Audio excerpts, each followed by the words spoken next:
At that time, I will become your true enemy, the old man said with a smile. There was a hint of warning in his words. Master, do you think Fang Yin is the carp that has the opportunity to make the great leap? The young man said with a smile. Of the 9 paths of the Dragon Gate, he has already passed the first 8. The old man sighed and said, Previously, the divination I gave you was about purple clouds rising and a lucky star hanging high. Your fate is red with a hint of purple, so it goes without saying that you're rich and powerful. However, whether you could transform from a fake dragon to a real dragon still requires some tempering. If he succeeded, he would never be able to enjoy it for the rest of his life. If the tempering fails, you'll lose all the dragon's fate, and I'm afraid you'll degenerate into an ordinary river carp. The young man put on the bait in his hand and threw the hook into the river, but he didn't care about the fishing rod that was placed on the stand. Standing on the wide surface of the lake and looking at the distant mountains and clear waters, his heart became infinitely broad. Master, do you still remember what I said to you when I left the Qingtian Taoist temple? The young man asked. His body was bathed in the sunlight, and he looked handsome and extraordinary. In an instant, he became an ambiguous man that girls liked. You said that the world is big, but heroes are few and far between. A life without an opponent is lonely. It's better to live alone in the mountains and seek Taoism. That's right. A famous general is like a beautiful woman. Without a beautiful woman, there's no need for love. Without a famous general as an opponent, it's better to live in seclusion in the mountains and seek Taoism. Who knows, I might be able to find a few opponents among the deities and have a good fight. The man's heroic spirit reached the clouds, and his voice was powerful. If it's just a Fang Yin, then life is too lonely. If it's just the current Fang Yin, then life is too boring. I look forward to Fang Yin's growth. I look forward to his ascension. The man's eyes were glowing with excitement. Let me live crazily, or let me die happily. But the process cannot be mediocre. What a madman, the old man sighed. Fang Yin mourned for 3 years at Swallow Dock, and also pulled the world's attention away from Flower City for 3 years. Lu Chaoge is also an extraordinary woman. In 3 short years, she helped him build a large commercial kingdom. Gu Zhonglan, Hatong Willow, these young talents are all in his hands. With the help of Du Qing and other heroes of the underworld, his momentum has been set. Flower City has become a place for him to soar. We can't stay here for long. This battle should be quick and fierce. We can't drag our feet and enter his dojo. Du Qing is someone I like, but I didn't think he would be used by him. What a pity, the young man said with a regretful expression. If he can't be used, then let's destroy him. Wonderful, the old man said. A generation of beauties. It was said that this was the most popular nightclub in Flower City. In the private room of the nightclub's lobby, 2 groups of people were confronting each other. Shan Pao, you must have eaten a bear's heart and a leopard's gall. You dare to dine and dash in my territory? Do you want to die? Brother Wolf stood in front of a group of men in black, staring coldly at the short fatso opposite him. Brother Wolf, isn't that a bit too much? We've been brothers for many years. I'm just a little short on cash tonight. I've already told Manager Zhang that I'll remember this debt and pay it back when I have money. How can you say that I'm eating and dashing? How bad would it sound if people heard about it? Shan Pao said with a cheeky smile. He didn't take Brother Wolf's threat to heart. Brother Wolf stared at Shan Pao with a gloomy look and said, What? Want to go back on my word? Shan Pao, aren't you afraid of drowning? You know that I have a big shot behind me. If you don't know what's good for you, don't blame me for not warning you in advance. Think about your own weight before you speak. Don't think that you're invincible just because you have a few pounds of fat. I'm afraid you won't be able to decide how you die. Io, Brother Wolf, aren't you threatening your brother? I know. Who is your Brother Wolf? He's the #1 dog under Master Qing. Oh, you're not really the #1 dog. Master Qing has 3 guardians and 8 Vajras. It's said that there's also a mysterious thug called Master 13, a godly person who can sit on the same level as Master Qing. Brother Wolf, count yourself. How many big shots are there above you? Can you even finish hugging Buddha's legs? So, Shan Pao isn't going to pay? Brother Wolf, I've just explained. I really don't have money. Why don't Brother Wolf help me sleep tonight? I owe Brother Wolf a favor. If there's a chance in the future, I'll treat Brother Wolf to a drink. What do you think? Sean Pao said with a smile, as if he was a dead pig that was not afraid of boiling water. Sean Pao, you're forcing me. Brother Wolf, I'll force you tonight. What can you do to me? The smile on Sean Pao's face gradually faded. He stared at Brother Wolf fiercely and said, I'm not going to pay. I'm eating a free meal from your beautiful woman. I'm playing with your girl and not paying. What do you do to me? Brother Wolf waved his hand and rushed toward Sean Pao. The men in black behind Brother Wolf had long been ready. After receiving Brother Wolf's order to attack, they pounced on the earth cannon opposite them. Brothers go! Sean Pao roared. His short legs kicked the ground, and he jumped up like a cannon. He clenched his fist and punched towards Brother Wolf. At the coastal port. What? Are you Qinghong bullying us? We're unloading our own goods. Why should we listen to your orders? Why should we pay for you? Who do you think you are? Wang Dafa, don't lie through your teeth. Are you the owner of these goods? Why don't you show us some proof? We, Qinghong, do business for the public and private. These goods were entrusted to us by the customers. We have to look after them.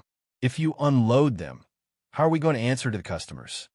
I said we're the owner of these goods. We're the owner of these goods. You want proof? Okay, brothers. Who knows how to write? Write a note and burn it for them. Let them read the words on it in the afterlife.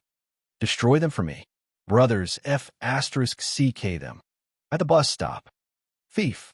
Catch the thief. A girl who looked like a student screamed. An ordinary-looking man was holding a mobile phone in his hand. He was running frantically through the crowd. Bang! His head smashed into a sturdy wall, and his body retreated several steps before he fell to the ground on his butt. He raised his head and looked over. It wasn't a wall, but a tall man in sportswear. The man stared at him fiercely and scolded. Are you blind? Don't you know what this place is? All the shops here are our tenants. You dare to come here and cheat people. Believe it or not, I will break your legs. I really don't believe it. The thief smiled triumphantly. He suddenly opened his mouth and roared, Help! Help! The hooligan is hitting people. Help! They're here, they're here. A group of men in black came from all directions and pounced on the tall man in the sports attire. The man in sportswear was stunned for a moment. Then, he waved his fist to welcome the storm-like attacks. In five-star hotel lobbies, at bus stops, at tourist attractions, and in shopping malls, this kind of thing kept happening. Chapter 512. That night, the video of the hooligans fighting each other was uploaded to the internet. Once it was uploaded, it became a trending video on all major web portals and social media platforms. Oh my God, this is too scary. Those hooligans are beating people up at the train station. Are they filming a movie? This is an international five-star hotel. Those scumbags are beating up foreign guests. Isn't this going to cause an international dispute? We must get rid of these scumbags and return Huacheng to a peaceful living environment. Countless people left comments criticizing the hooligans' vile behavior, calling on the government to bring these bad guys to justice. Netizens all over the country began to criticize Huacheng's public security and the government's inaction. They allowed these hooligans to make dirty money. The entire Huacheng became restless. It was like a barrel of dynamite that was about to explode. Under such strong pressure of public opinion, under the terrifying public opinion that was deliberately guided and manipulated by people with ulterior motives, the government officials could no longer sit still, and so could the police. Under a certain someone's order, the entire city's security forces were mobilized. Countless police cars whizzed out, pouncing on various strongholds that they were already familiar with. Clear Sky Building. Clear Sky Group Headquarters. Standing in front of the floor-to-ceiling windows on the top floor of Clear Sky Building, one could overlook most of Huacheng's night view. A man who was not tall or big, but looked very powerful and could easily give people a sense of security, stood in front of the floor-to-ceiling window. His hands were in the pockets of his pants, and his expression was solemn as he looked at the traffic outside that was like a rainbow and the lights were like a dragon. He liked this city. He shared the same fate as this city. This city was his soul and skeleton. It was the starting point and the peak of his career. He became a Huacheng after he dropped out of high school. He started from the bottom of society and worked his way up to where he was now. Now that he had billions in wealth, he also had unparalleled power. How many times had he bled? How many tears had he shed? How many times had he been injured? How many flattering words had he said? How many times had he bowed? How many times had he knelt? But now, someone wanted to take everything away from him. How could he accept such a blow? How could he accept such an arrangement? He couldn't accept it. DD. Inside the room, there was the sound of the password being verified, and then the door was pushed open from the outside. Leah rushed in anxiously and said anxiously, "Uncle, something happened at the pier. The station was swept, all the bars and nightclubs were ordered to close, and our people were also taken away. I just received the statistics, and now 431 people have been captured. The number is still increasing. Did something happen to Tiger? Something happened over at Lord Hu's side. Lord Hu's also been captured. What's the situation with Luo Badeo? Something happened on Luo Badeo's side too. Luo Badeo got the news in advance and ran away with his wife and child. He hasn't contacted us yet. Where is Xiao Dao? Xiao Dao was injured during the conflict with the people from Mo Bay. He is still being treated at the hospital." Du Qing didn't continue asking. Instead, he turned around and looked at the night view of Huacheng outside the window. Leah became anxious and said, "Uncle, let's quickly think of a way to save them." Du Qing did not reply, as if he did not hear Li Yu's words. "Uncle, Leah, I understand." Du Qing interrupted Li Yu's words, stopping him from continuing. "I know everything you've told me," Wang Yao said. "But don't we need to do anything?" Leah said in a low voice. "Uncle, someone is framing us." "I know." Du Qing nodded. "If we can't be used, then we can destroy them. There's nothing wrong with doing that. If I was in that position, I would also do the same, but we are too aggrieved." Leah said with red eyes, "We didn't do anything bad. We are still trying our best to help maintain the order of the city. Uncle often tells us that only when the city is developed properly can we earn big money. What future can we have by fighting and killing? Other than throwing away a few innocent corpses, the money we earn is probably not even enough to pay for our brother's medical expenses. That's why we, Qing Hong, have always been doing business properly. We set the rules, and not only do we require us to do things within the rules, even though our background is not good, we are now legitimate businessmen. Without us, Qing Hong, what kind of mess would other people make in the city? If it wasn't for us, Qing Hong, would the others be so law-abiding? On what basis? To push us to the guillotine and hang us to death? Silly child, cleaning up is the trend of the times." Du Qing said with a smile. "No matter who sits in my position, they would do the same thing as me. Now that the country is rich and the people are at peace, the world is at peace. It's not like the chaotic world in the past where human lives are worthless. No matter what you do, you have to follow the rules. Those who don't follow the rules and use unscrupulous methods have long lost their lives. But this time, we are indeed aggrieved. We follow the rules, but other people don't want us to follow the rules. That's why they pushed us out. Who asked us to attract the wind and offend them? Uncle, don't you have a lot of connections? Give those friends of yours a call and ask them to make an exception," Leah said aloud. Du Qing shook his head and said, "We have just been pushed to the heart of the struggle. There are countless pairs of eyes staring at us. Countless media outlets are swarming towards Huacheng. Asking for help at this time will only make things difficult for them. If they refuse, it will hurt the friendship between both parties. If they clench their teeth and help, they might drag their true friends down with them. At this time, what we need to do is not to disturb anyone. They will instead remember our kindness.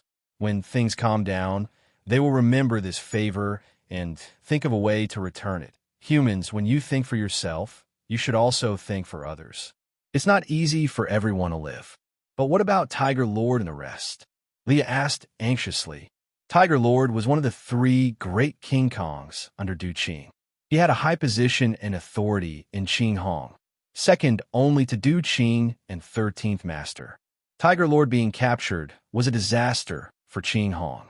because he had too many of Du Qing and Qing Hong's secrets in his hands. If Du Qing didn't think of a way to get him out, would Tiger Lord still keep Qing Hong's secret?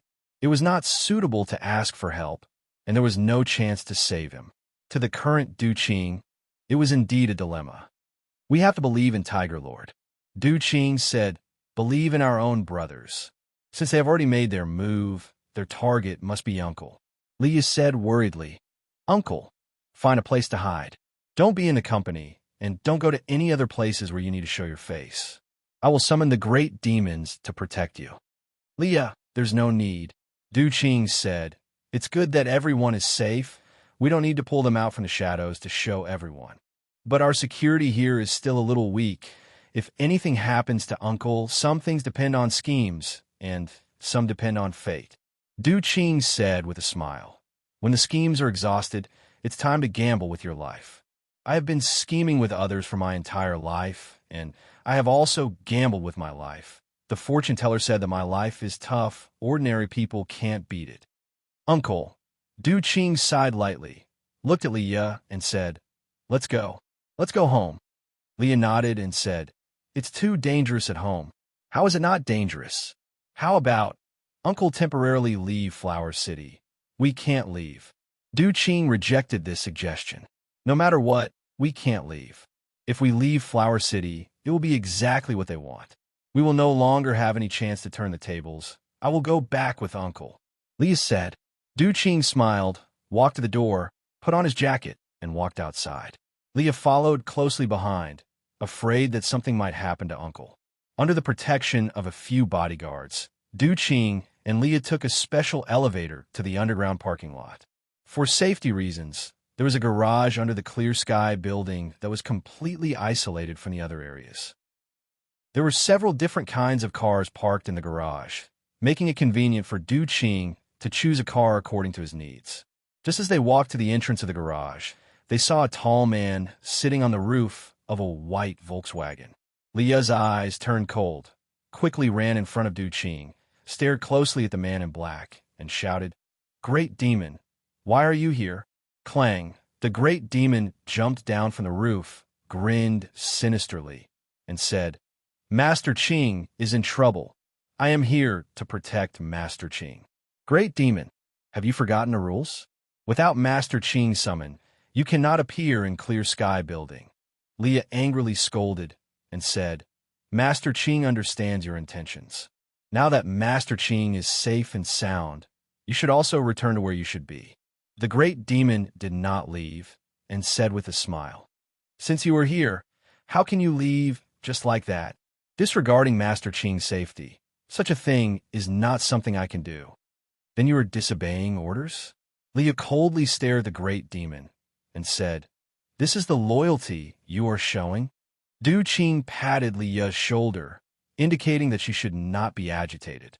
Then he walked in front of Leah, looked at the great demon who was standing there with a sharp blade in his hand, and said coldly, Great Demon, someone asked you to stand here and take my life, right? Master Qing is wise. The great demon laughed loudly and said, Qing Hong collapses. Chief Du Qing flees in fear of punishment, but is intercepted and stabbed in the heart by his subordinates. Master Qing, you must like this kind of news headline, right? Someone asked me to stand guard here.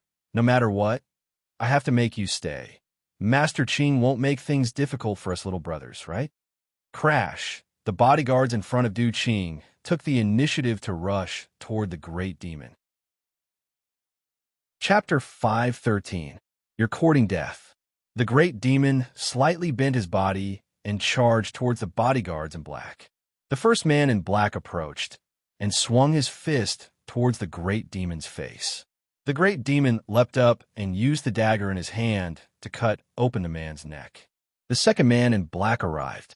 The great demon coincidentally dropped down and stomped on the man's chest. The man in black fell to the ground and blocked the charging figures of the others.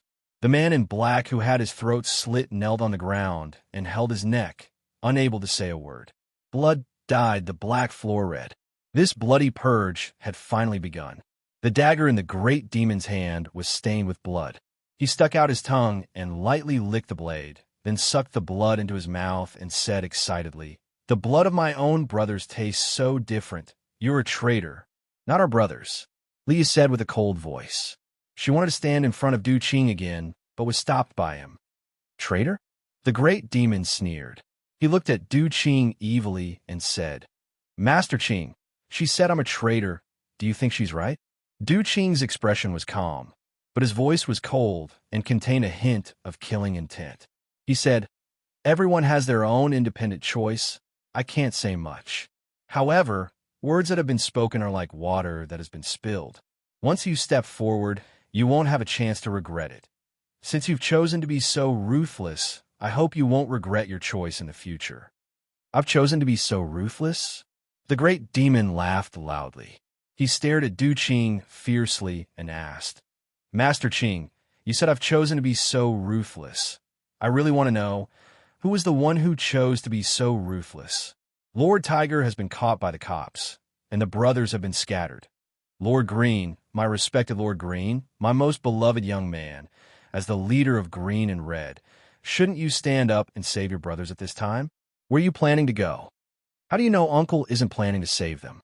Leah retorted bluntly and said, "Uncle has his own considerations. What does a simple-minded guy like you know?" "Great demon, get out of my way. I've already sent an alarm upstairs. When they come down, you'll be dead. Leah, you don't have to use this little trick anymore. The people above won't receive your warning, and they won't come down to save us," Du Qing said arrogantly. "You've been deserted by everyone, and no one will stand up for you anymore. Master Green, do you know why? Because you are a heartless coward. Because you don't care about your brothers' lives at all." Du Qing looked at the great demon and said, "Did Lord 13 teach you to say these words?" "I said it," said a hoarse male voice. The man was tall, nearly 2 meters in height, and because of his fat body, when he walked, he was like a lofty, moving mountain. His head was smooth and shiny under the illumination of the white light above his head. Behind Lord 13, a group of black-clothed men were coming over.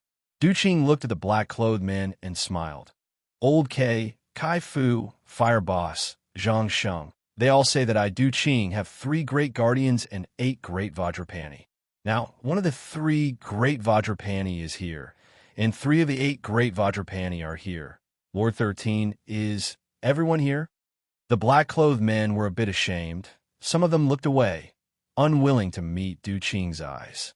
They didn't come to protect Du Qing, but to stop him. Lord 13 stood in front of the crowd with his large leather shoes, looking down at Du Qing and asked, "How long have we known each other?" 22 years, Du Qing answered.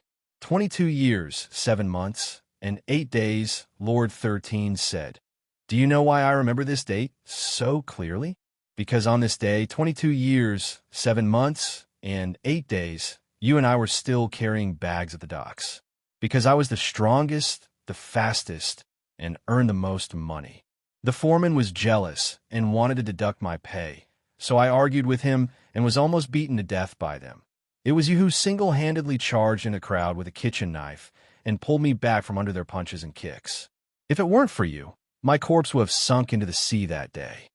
From that day on, I, Du Qing, made up my mind to do anything for you, Du Qing. If you said you wanted to kill, I went to sharpen my knife. If you said you want to go into the sea of fire, I went to get wet. If you said you wanted me to do it, I did it for you. If you gave me an order, I would kill for you without fear of death. Although I'm the 13th child of my family, I only have you as my big brother in my heart, and I only recognize you. When we first came out to conquer the world, countless people wanted to step on us, countless gangs wanted to destroy us. We killed our way through, prayed to Buddha, and finally sought refuge under Li Siyuan, the leader of Qing Hong. Only then did we truly settle down, and only then did we truly get the chance to display our skills. Qing Hong has a lot of troubles. Many people in and out of the sect wanted to step on you, but who stood up for you? Some people secretly played dirty tricks, and who brought their brothers to chase after them for dozens of miles. Later, Boss Li died of illness, and countless people in Qing Hong wanted to take over. Who helped you get the throne under your butt? Who made you the #1 person in Qing Hong? Du Qing looked at Lord 13 and said, So, Is this the reason why you betrayed me? I never wanted to betray you. Even if I'm standing in front of you now, I never thought of betraying you. Lord 13 said with an agitated expression. But Lord Qing, my big brother, tell me, what are you planning to do? Tell me the truth. Are you planning to give up on our brothers?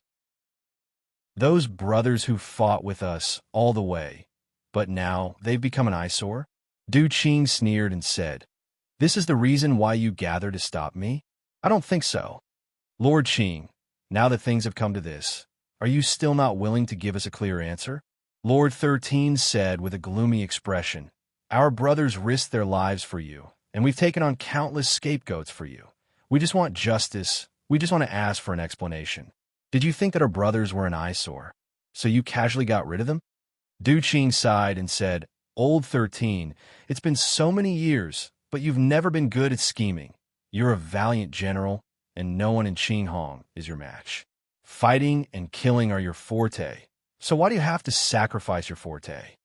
Du Qing looked at the Qinghong subordinates standing behind Lord 13 and said, everything happened too suddenly, and it hasn't even been 5 hours since it started. My brothers, in such a short time, you've already gathered to rebel against me. And the reason for your betrayal is that I want to give up on my brothers. What I want to know is, who told you that I want to give up on you? Who told you that I'm not going to save them? Du Qing said angrily, and his aura was extremely imposing. Everyone's eyes avoided his gaze. If you want to incriminate someone, there's always a reason. It's just that someone offered a good price, and you guys want to make your betrayal seem more justified. We're all brothers, so there's no need for this kind of hypocrisy, right? We've all been in the same boat for so many years, so who doesn't know each other? Looks like Master Qing isn't willing to give everyone an explanation. It's no longer important whether I give you an explanation or not. No matter what I say or do, you guys won't believe me now. Du Qing sneered. Now is the time for you to give the people behind you an explanation, isn't it? Master Qing, then please forgive us for being rude.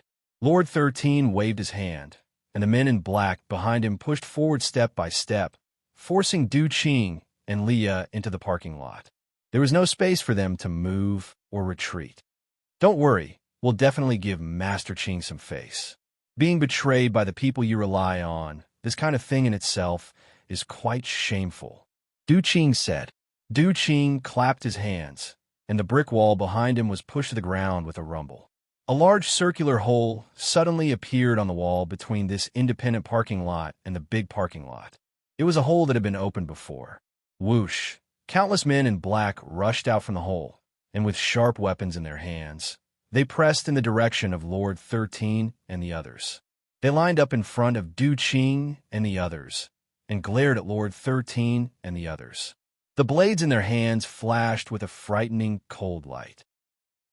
It's Brother DeChao and the others. Green Wolf, isn't he in the hospital? And Xiao Dao, he's also back. Deep in the crowd, Du Qing's tired voice sounded. Brothers killing each other is the most tragic thing in the world. There's no winner in this battle, and when we're facing each other, we're already the losers. The conspirators are hateful, but the greedy ones are equally unforgivable. Since you've chosen to take this step, your brotherhood has been lost, and you've all become Qinghong's traitors. Then let this end here. Du Qing's voice disappeared, and the rows of men in black in front of him began to charge forward. Very quickly, the two sides began to fight. Leah had been protected by Du Qing, and when she saw the two sides fighting fiercely, she looked at Du Qing with a face full of shock and said, Uncle, you already knew that Lord 13 and the others would betray you? I didn't know. Du Qing said, I only guessed. The outside world is in chaos, and there will naturally be all kinds of hidden dangers. It's just like how you only have a cold, but when your body is weak, every kind of germ in the air will become your enemy. Leah understood what Du Qing meant. When Flower City suddenly had so many bad things that were closely related to Qinghong, he already had a sense of danger. The most powerful people around him were also the people who were most likely to betray him. Thus, he made some preparations for this, and these preparations happened to save their lives. What happened to the brotherly bond? What happened to their mutual trust? Chapter 514.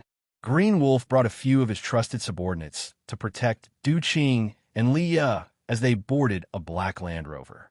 Then, he personally got into the driver's seat, started the car, and dashed out. Seeing the steel monster charging towards the battlefield, both sides quickly opened up a path. Someone used the knife in his hand as a weapon to smash the Land Rover, but it was repelled by the tough body of the car. Clanging sounds could be heard incessantly. Knives and sticks flew everywhere, and the scene was a mess. After the Land Rover escaped, the two teams quickly got entangled again. Knives and sticks were waved, and the flames of war were reignited. Only when they got out of the Clear Sky building did Liu recover from the thrilling scene just now. She said angrily, "I didn't expect Master Lu San to have evil intentions. I always thought he was the most trustworthy person in Qinghong." Du Qing's face was solemn as he said, "History has proven that most of the rebels are the ones with the most hope to take the crown." Liu nodded and said, "Indeed. If something happens to Uncle, Lu San can naturally take over Qinghong's brothers in business. He looks loyal on the surface, but he's treacherous in his bones. This kind of person is the most vicious and cunning. He's just unwilling to be satisfied with the current situation." Du Qing sighed softly. 13 fought with me for the world. We fought with knives and blood and made great achievements. However, a general has to fight. What kind of general is a general if he doesn't fight? Now that the traces of Qinghong are fading, it's the modernized Clear Sky group that has soared to the sky. 13 is a hot-blooded person with no place to spill his blood. He hides in the huge shadow of Clear Sky Group. Even some newly recruited talents can show their skills and get flowers and applause. 13 has almost been forgotten by people. It's understandable that he has resentment in his heart. Liu sighed and said, "Those who can't keep up with the times can only be abandoned by the times. When I was young, Uncle told me the story of the brave and the clown. When the enemy attacked, the brave waved his spear and went into battle.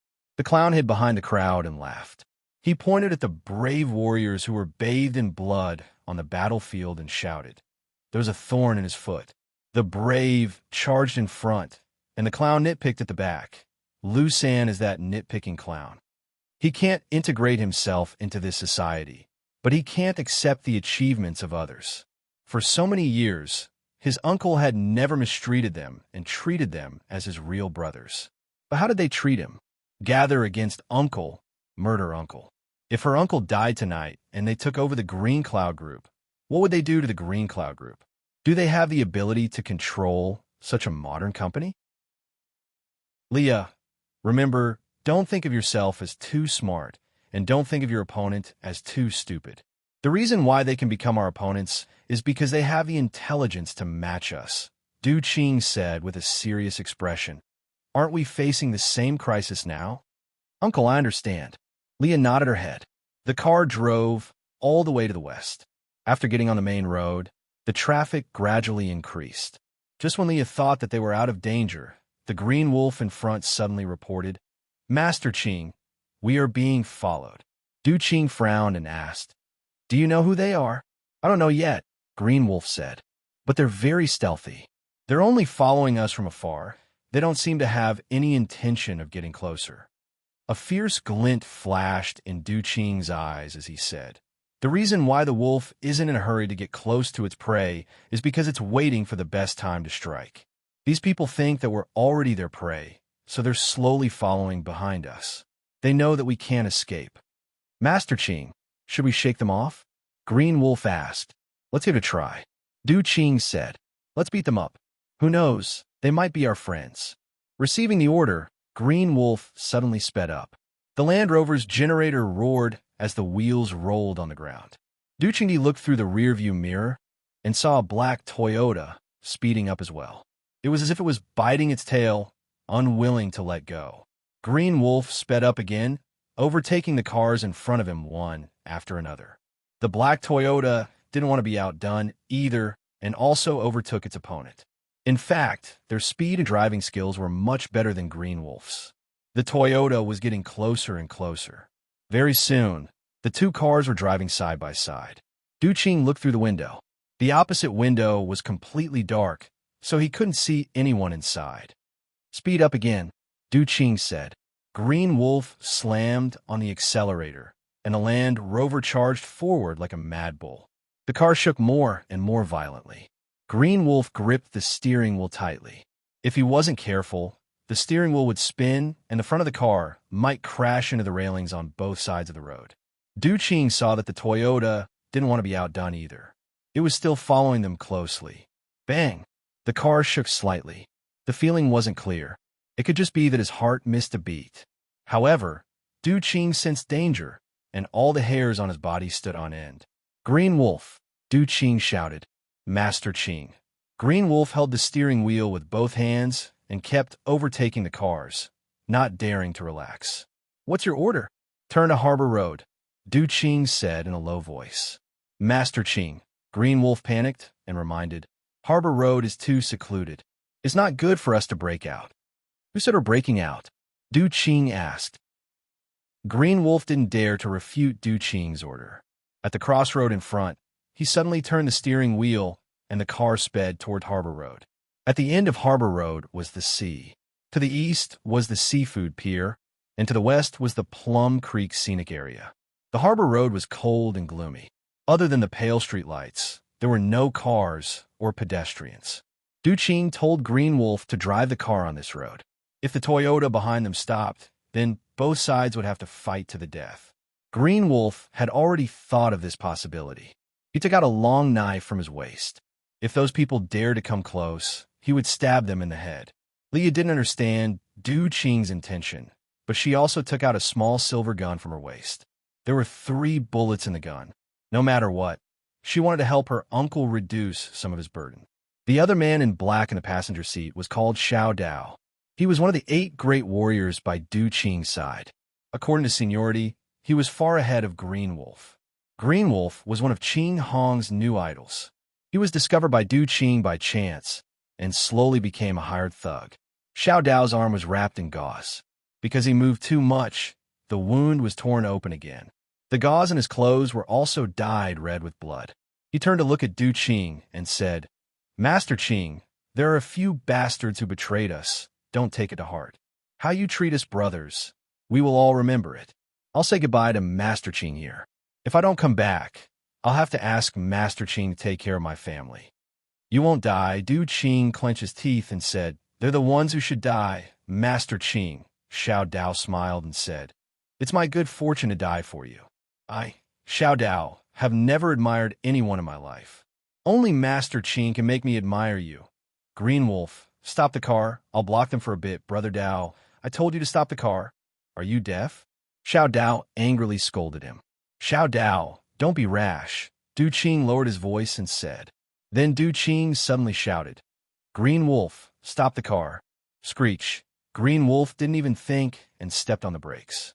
Screech. The sound of a sharp blade cutting through metal came from the roof of the car. A black-clothed man was thrown onto the windshield in front of the car due to the sudden braking. The black-clothed man grabbed the rearview mirror with one hand and a long blade in the other. He held the long blade and fiercely stabbed at the windshield. Bang! This Land Rover was custom-made. The windows were made according to bulletproof standards. Although the black-clothed man was strong, the long blade in his hand couldn't pierce through the glass. Even so, under his attack, the entire car shook. Green Wolf broke out in a cold sweat. He didn't expect a black-clothed monster to be hiding on top of the car. They didn't even know when he climbed up. If he stopped the car and let Xiao Dao get off, the moment Xiao Dao opened the door, his head would have been cut off by the black-clothed man. Xiao Dao was even more terrified.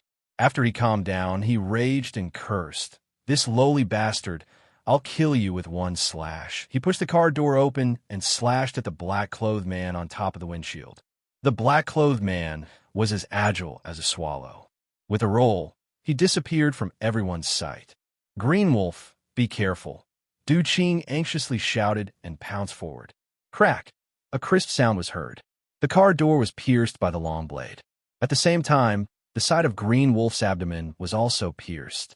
The black-clothed man's head appeared from the side of the car window. His exposed eyes revealed a bloodthirsty glint. He held the long blade in his hand and was about to stab it again when Leah raised her gun and shot at him. Die, die. Leah pulled the trigger with all her might, emptying the 3 bullets in the silver gun in one go. However, the black-clothed man disappeared again. He came and went without a trace. He was a Japanese martial artist. Chapter 5:15. Get off, Du Qing shouted. He pushed open the door on the left and was the first to jump out. Leah also got off the car and followed closely behind Du Qing. Xiao Dao raised his blade and searched for the black-clothed man's figure. He looked at the roof and the chassis of the car, but he still could not find the whereabouts of the murderer. This black-clothed man was like a ghost, appearing and disappearing unpredictably, and could freely hide his body. Whiz! A long saber stabbed towards Little Knife's heart from the back. The black-clothed man had actually sneaked into the Land Rover without anyone noticing, and from the back seat that Leah and the rest had just left, he attacked Xiao Dao, who had his back pressed against the car door without any defense. Xiao Dao, be careful. Leah just happened to turn around and saw this shocking scene. But the black-clothed man's speed was too fast. Just as she opened her mouth, the blade had already pierced out. Before she could finish her warning, the blade was already about to pierce into Xiao Dao's body. Baka! The black-clothed man's eyes flashed with red light. To him, killing was an extremely exciting thing. Fortunately, he was still unable to stab the long blade into Xiao Dao's body, because when Xiao Dao's life was in danger, Du Qing rushed over and pushed him away. The long blade pierced through the air and could only stir up a mass of air.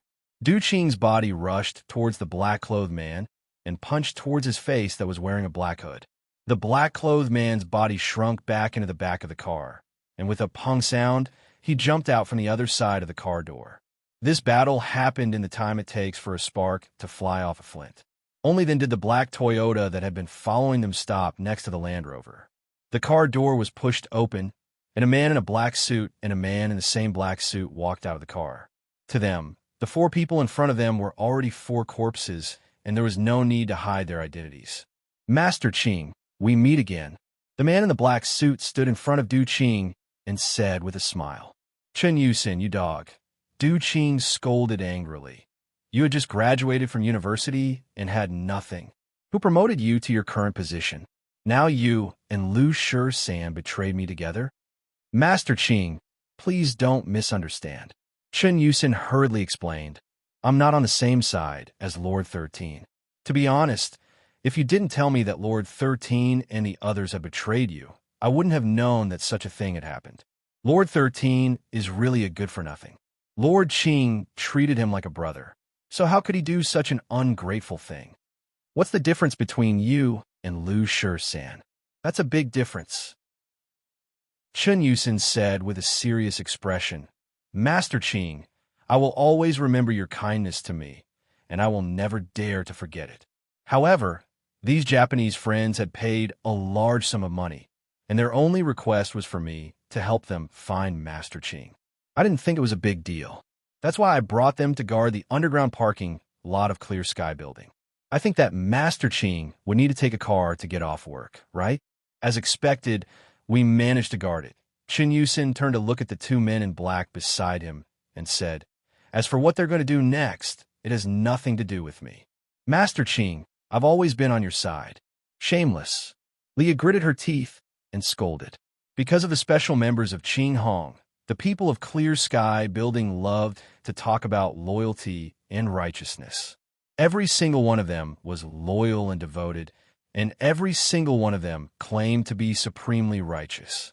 When Clear Sky Building was developing rapidly, such words did sound joyous and made people happy from the bottom of their hearts. Chen Yusin was one of the opportunists. Chen Yusin went to Clear Sky Group to apply for a job right after graduating from university. That was the peak period for university students, and it was extremely difficult to find a job for graduates. Chen Yusin majored in legal affairs, and as a fresh graduate from law school, what good job could be waiting for him? His life was tight, and his girlfriend broke up with him and went to Beijing. Coincidentally, his mother was going to have a heart operation. Calamities came one after another, and his frail body couldn't bear it at all. When he wanted to ask the company for a year's salary in advance, he argued with the head of the company's finance department. Coincidentally, he was discovered by Du Qing, who was inspecting the company. Du Qing asked about the situation, and not only did he not blame him, he even asked the finance department to give him 3 years' salary. Du Qing had a long talk with him. Chun Yusin, who had graduated from law school, was highly regarded by Du Qing, and he also said countless times that he was a loyal dog raised by Master Qing, and that he would bite whoever Master Qing told him to bite. But a friend in need is a friend indeed.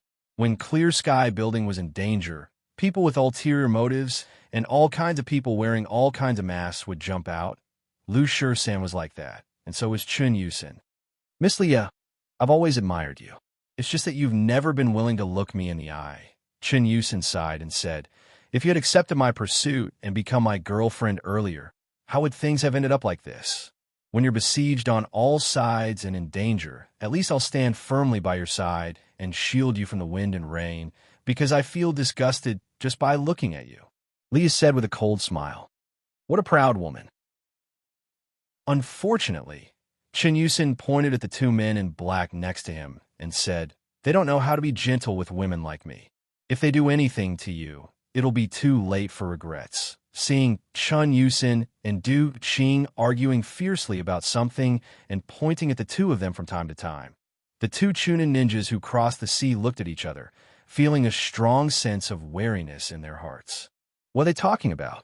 Mitsui Playboy asked in a low voice using ninja lingo. Could it be that they're discussing terms? Koizumi answered with a face full of anger. If he can accept our bribe, he will also accept the price of others. That Du Qing is 100 times wealthier than us. What an untamed wild dog, Mitsui Playboy said angrily. He held the long sword in his hand and suddenly turned 90 degrees. Screech. The long sword in his hand pierced into Chun Yusin's abdomen. The smile on Chun Yusin's face froze. He looked at the long sword in his abdomen and the blood gushing out of it in disbelief. He asked in Japanese, why we hate traitors, Mitsui Playboy said with a look of disdain. We don't understand what you're talking about with your previous master, but we can't accept betrayal, so it's safest for you to die. Chun Yusin reached out his hand, trying to grab something, but he didn't have the strength to grab anything. Mitsui Playboy suddenly pulled out his long sword, and Chun Yusin's body fell to the ground like a lifeless wooden puppet. Mitsui Playboy swung the long sword that was dripping with blood and glared at Du Qing viciously. He said in Japanese, insulting the sword god is the same as insulting us Japanese martial artists. We can only use your blood to wash away the insult that the sword god's descendant has suffered. Mitsui Playboy's body disappeared as soon as he finished speaking. When he reappeared, he was already in front of Du Qing. He raised the long sword in his hand and slashed at the small knife in front of Du Qing. He had to kill these small fries first before he could get rid of Du Qing. Although the process was a little complicated, he believed that it wouldn't take too much time. Smack! Mitsui Playboy's body was sent flying like a kite with a broken string, and he fell to the ground with a thud. After Mitsui Playful charged out, Koizumi Bukaka chased after him. However, Mitsui Playboy was thrown back the moment he made his move. Koizumi, who was halfway through his charge, could only retreat in a hurry. Koizumi looked at Du Qing in shock. Could there be a peerless martial artist hidden in their group? Very soon, Koizumi noticed something strange, because there was one more person in the group of prey. It was a very young man. Fang Yin walked out from behind Du Qing and stood in front of Du Qing, Leah, and the rest with his thin but not weak body. He looked at Xiao Quan with disdain and said, "You've set such a heavy bait, but you only got 2 small fishes. It's really disappointing." Koizumi didn't understand the Huaxiao language. Of course, if he could understand the Huaxiao language, he wouldn't have bribed Chun Yusin to help him find Du Qing's whereabouts. However, he could see the ridicule in Fang Yan's eyes. If Fang Yan knew what he was thinking, he would have explained it to him. Fang Yan really didn't mean to ridicule him. He just despised him a lot. He had spent so much time and invested so many cameos, but he only caught 2 small fish. Wasn't it too unfulfilling? You wanted to blow up a dinosaur, but you only killed a fly. You wanted to kill a goddess with a single shot, but you ended up killing a psycho. Fang Yin felt wronged. all right? As a warrior, he could die, but he couldn't bear to be ridiculed. Xiao Quan bowed disrespectfully, and his body suddenly disappeared from the spot. Whoosh! Like a meteor, he dashed into Fang Yan's palm. That's right, his neck was in Fang Yan's hand. It was as if he was the one who rushed over to die. Koizumi stared at Fang Yan with his eyes wide open. His face was filled with horror and disbelief. He clearly wanted to sneak behind Fang Yan and stab him in the back from the heart. Although he had a poor sense of direction, it was a straight-line attack, and the distance between them was less than 5 meters. There were no obstacles in the way. He didn't think he could get lost to this extent. How did he accidentally fall into someone else's palm? Killing you will only dirty my hands. Fang Yan stared at Koizumi's ugly face with disdain. Although Koizumi was wearing a hood and only his eyes were exposed, in Fang Yan's eyes, he was definitely not a handsome guy. No matter how handsome he was, he couldn't be as handsome as him. Koizumi looked at Fang Yan in confusion. Big brother, what are you talking about? Can't you speak Japanese? Can't you find a translator? The language barrier is killing me. But if I don't kill you, it will hurt my heart, said Fang Yan. Crack! Fang Yan's fingers exerted a little force, and Koizumi's head drooped lifelessly. Chapter 516.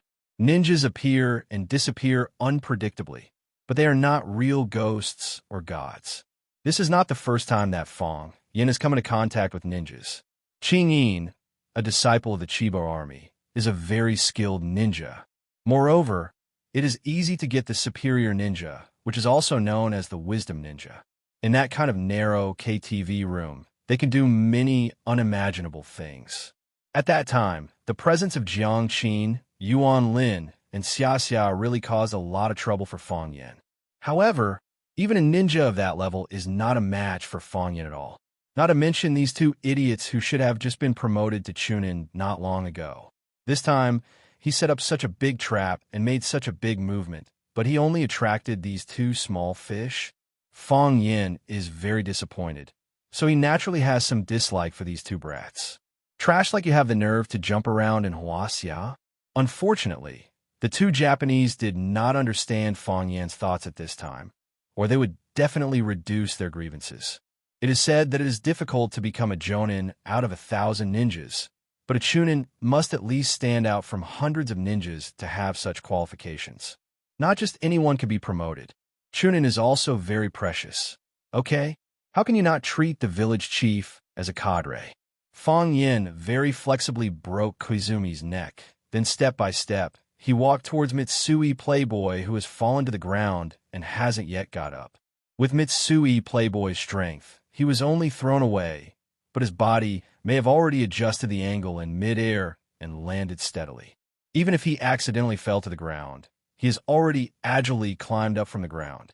Can a guy who is not flexible enough become a glorious ninja? That would never happen. But Mitsui Playboy has been lying on the ground, still has no chance to get up. Of course, this has nothing to do with Mitsui Playboy, but because when Fang Yan threw him away, he locked his Tianju acupoint, causing his whole body to lose strength for a moment. Then, she used her soft force to attack his body, destroying all the vital parts of his body. It could be said that Fang Yan had turned Mitsui Playboy into a cripple after a brief encounter. This was also the reason why Mitsui Playboy was unable to get up. Fang Yan stood in front of Mitsui Playboy and looked down at him. Mitsui Playboy was shouting something with an excited expression. Fang Yan did not understand Japanese, and there was no way to translate what he was saying. Maybe he was begging for mercy, saying that he was wrong and that he had a wife in the middle. Who would care about that? Leah looked at Fang Yan in shock. Was this the Fang Yan she knew? The one with the cheeky face, the one with 2 dimples on his face when he smiled, the one who liked to sneak glances at beautiful women, but would be a little shy when he was discovered. Previously, Leah did not have a clear understanding of him, and only felt that he was a somewhat special big boy. Even in her eyes, Fang Yan was not a mature and charming man. The current Fang Yan made her feel strong, safe, and dangerous. Because of Fang Yan's gaze, although he was calm most of the time, and even had a faint smile on his face. However, When a sharp glint flashed in his eyes, that kind of feeling was frightening. It was as if a sheep had suddenly turned into a wolf, or an earthworm had suddenly turned into a poisonous snake. Leah finally understood why her uncle Du Qing told her not to provoke Fang Yen. It was better to avoid such a man. He was a pervert. Fang Yen raised his foot and was about to step on Mitsui Playboy when Du Qing stopped him and said, "Young master, leave it to me." Du Qing took out a dagger from his bosom and squatted down. Ignoring Mitsui Playboy's angry and frightened eyes, he stabbed the dagger into Mitsui Playboy's heart. Mitsui Playboy's body suddenly stiffened, and then no longer had any signs of life. Du Qing took the handkerchief that Leah handed over and wiped the blood on his palm. He smiled and said, "This kind of small fry don't dirty young master's hands." In the past, Du Qing and Fang Yen called each other brother. But after the secret discussion in the Thousand Leaves Tea House, he began to learn from others and call Fang Yen young master. To be honest, Fang Yen was not used to this kind of dress. Our family is not a wealthy family. Why are we called young master? You can call me handsome guy or something. At least that way people will feel that the name is true to its name and not hypocritical. Fang Yen looked at Du Qing and asked with concern, "Big brother Du, are you all right?" Fortunately, young master came in time. "I'm fine," Du Qing said with a smile. He pointed at Green Wolf, who was being helped out of the car by Xiao Dao, and said, "It's just that this brother's injuries are more serious." Fang Yen nodded and said, "It's good that you're fine." Du Qing walked to Xiao Dao's side and whispered a few words into his ear. Xiao Dao excitedly nodded and said, "Don't worry, Master Qing. I'll take care of this." Du Qing solemnly patted his shoulder and said, "I'll take care of your family. No matter when you come back, I'll reserve a place for you by my side." This was a promise. Any lackey who was willing to take care of the boss's matters would receive a very generous compensation after they came out. This was also why lackeys felt that taking care of the boss's matters was a good thing. Green Wolf looked at Xiao Dao enviously and said, "Master Qing, I'll take care of this with Brother Dao." Du Qing shook his head and said, "Your injuries are very serious. Very soon, someone will send you to the hospital for treatment. I also need someone by my side to help. You stay outside and help me." The lackey slapped Green Wolf's shoulder and scolded with a smile, "You brat, you still want to take credit from me? Be careful or I'll break your bones." Don't dare," Green Wolf repeatedly apologized. Not long after, 2 more black off-road vehicles drove over. One car picked up Green Wolf and sent him to the hospital for treatment, while the other car picked up Du Qing, Fang Yen, and the others. After they were far away, Xiao Dao called the police. Leah sat in the front passenger seat, while Fang Yen and Du Qing sat side by side at the back of the car. The off-road vehicle was very spacious, so the two of them didn't feel cramped at all. After a long period of silence, Du Qing's phone rang. He smiled apologetically at Fang Yen, then took out his phone from his pocket and answered. Very quickly, he hung up and looked at Fang Yen and said, "The dust has settled." Fang Yen nodded and said with a smile, "Congratulations, Brother Du, for successfully reducing your burden." Leah's body trembled, but she resisted the urge to turn around and look. She didn't think that the truth would be even crueler than she had imagined. "Huh." Du Qing sighed softly. "We're all brothers. I can't bear to do this. Qing Yin isn't just your blood and sweat. It's everyone's blood and sweat." Fang Yin comforted him with a gentle voice. "Times have changed. Some things need to be put to rest. For Qing Yun, Qing Hong is a heavy burden. Since he can't adapt to this era, he can only abandon him. Only then can Qing Yun have an even more glorious and brilliant future." Du Qing nodded and said, "To be honest, all these years, I haven't had a good night's sleep. Why? Because Qing Yun's development is too fast. If it was just like before, I wouldn't be so worried.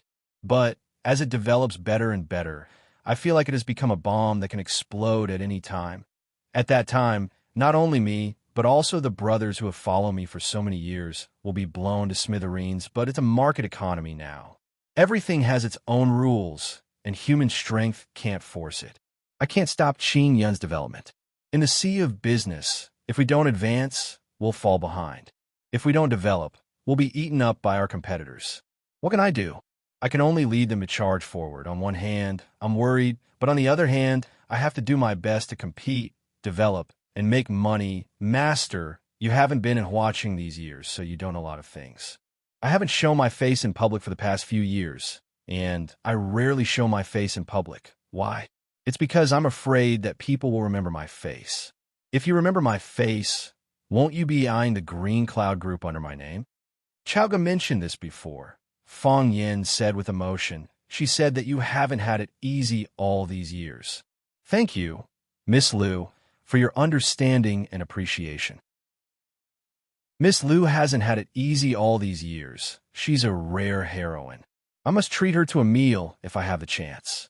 Du Qing said gratefully. I thought that if I don't show up, I just need to keep a low profile and people won't pay attention to me. That's what I thought. But those people just won't let me go. You're dragged into this because of me, Fong Yin said guiltily. If it wasn't for me, they wouldn't have dragged you into this. Maybe Qing Yun is still Qing Yun and doesn't need to suffer such pain. It's true that it started because of you, but I don't blame you. On the contrary, I want to be grateful to you. Du Qing shook his head and said, I'm hiding like a turtle, but when will this kind of life end? Qing Yun can either not develop, or if it continues to develop at this pace or at a faster speed than it is now, it will touch the core interests of some people sooner or later. At that time, will they let Qing Yun group snatch food from the tiger's mouth? They will cut Qing Yun into pieces, exposing Qing Yun's heart and liver to the sun. It's very easy for them to do this kind of thing. So, when you told me at the Thousand Leaves Tea House that you would give me what I needed urgently and what I couldn't imagine, I didn't have any room to refuse. I knew what I needed urgently, but at that time I didn't know what I couldn't imagine. Even if we don't do it, others will. Fong Yin said with a smile. Instead of letting others dig out Qing Yun's heart and liver, you might as well break your own limbs. Chapter 517. That's right. Du Qing deeply agreed with Fong Yan's words. If we do it ourselves, at least the situation will be under control. The plot is designed by us, and the actors are arranged by us. The story is also the story we want. Fong Yin looked at the lights outside the window and said softly, From now on, Qing Yun can finally go into battle lightly, and Big Brother, Du can also sleep well. Du Qing shook his head and said, If there is a sacrifice, there must be a sacrifice. I personally sent my life and death brothers out, and in the future, I'm afraid that I will wake up from nightmares again and again. They won't forgive me, and I can't forgive myself. Life is helpless. I can only try to be optimistic. Fong Yin patted Du Qing's shoulder and said, Stop by the side of the road. Ga, the car stopped by the side of the road. Fong Yin got off the car and waved his hand at the car. The car started up again. Du Qing sat alone in the back of the carriage, his face as gloomy as the sky outside. Leah looked at Du Qing's face through the rearview mirror. At this time, Du Qing made her feel extremely unfamiliar. Du Qing finally came back to his senses from his deep thoughts. He took out a cigarette from his pocket and lit it up. He opened the window a crack and allowed the fishy smell of the night wind to hit his face and said, Ask whatever you want to ask. The 13th Master is a good person, isn't he? Leah asked. He's my best brother. Du Qing said in a deep voice. I only saved him once, and he gave me his life. Did the two of you discuss this? You two deliberately instigated those brothers? Leah's voice rose a little. There were complaints in her heart, and there was anger in her heart. Those who were fighting were all her brothers, brothers who had gone through life and death with them. Even if they were real brothers, how much could they give up for each other? But those brothers of theirs, they were willing to die for their big brother. Du Qing fiercely took a drag of the cigarette, allowing the smoke to pass through his lungs and then out of his nostrils. Only then did he feel slightly more comfortable. He looked at Li Ya's excited face and said, You should have already understood the conversation between me and Fong Yin just now. I don't understand. Li Ya said with red eyes, Uncle, must we do this? Must they kill each other? Must we kick them out? This is the best choice and the only choice. Du Qing's voice was somewhat hoarse as he said, This time, The majority of those expelled are old brothers who fought with me to conquer the world. To make such a choice, do you think I feel good in my heart? However, if we don't do this, the entire Green Cloud sect will face a calamity just because someone caused a few troubles? Just because of the media's condemnation? Leah, you are too emotional. Du Qing said softly, I am as sad as you, but my choice will not be wrong. Uncle, I know your choice won't be wrong. How could you be wrong?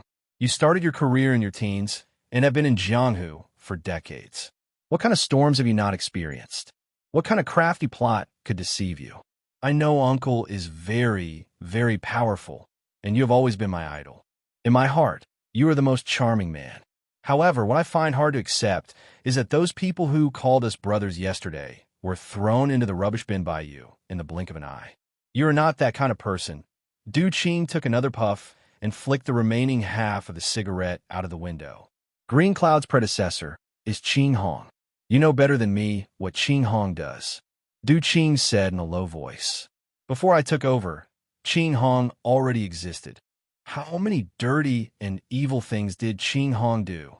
How much blood and human lives did Qing Hong stain itself with? But those things were not done by you. After you took over Green Cloud sect, you have never done those things, Liu retorted. Yes. Du Qing nodded. You know about these things. 13 also knows about these things. But do the people outside know? Do they know that those things in the past have nothing to do with me? Even if they know that those things have nothing to do with me, are they willing to believe it? That is Qing Hong's original sin. After I took over as the leader of Qing Hong, it also became the original sin that I have to bear. If there's a conflict between the two sides, if there's a conflict of interest between us and them, would they be willing to let go of such a good point of attack? That is a target, our most fatal weakness. As long as they are willing, they can stab us with a knife and take our lives at any time. We don't even have the chance to retaliate. What have I been doing all these years? But can we do that? Xiaoya, Qing Hong is my starting point. It is a part of my body. But Green Cloud is my everything. It is also my future. I will not allow anything to happen to him. I will not allow the business empire that I built up brick by brick to collapse overnight. That kind of blow is too heavy. I can't take it. We can discuss with them. We can communicate with them. Is there any use in discussing? Is there any use in communicating? Du Qing shook his head. Back then, when I closed down those black businesses, how much of a retaliation did I receive? Once when my car exploded, I almost lost my life. Do you still remember? When I transferred those gray businesses out, how did they resist me? What crazy things did they do down there? Because those businesses were too profitable, the benefits were enough to make them go crazy, they would do anything for it. Those people could only rely on that to live. Other than that, they have nothing. How do you discuss with them? How do you communicate with them? Is there any use in discussing? Is there any use in communicating? Without sufficient compensation, unable to come up with businesses that are equal or more profitable. Are they willing to accept a settlement? Leah, you have also talked to some of them. Have they accepted your plan to settle them down? The undercurrent is surging. I have seen all of these things.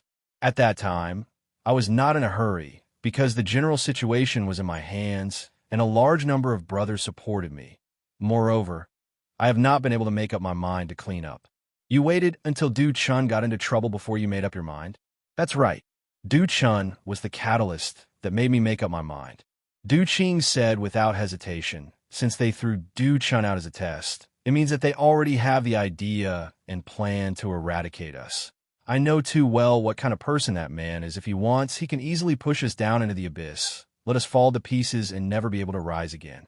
So all these years, you deliberately surrounded the 13th Lord, making them think that the 13th Lord is on their side. They surrounded and united around the 13th Lord, through the 13th Lord's eyes and mouth. You know every word that those traitors say and everything that they do. They're a group of loaches that have long been in the pot of water. The reason why they are still jumping and rolling is because you have not ignited the fire outside. Now that the time is right, you let the 13th Lord suddenly throw a big fire, and all of them are roasted.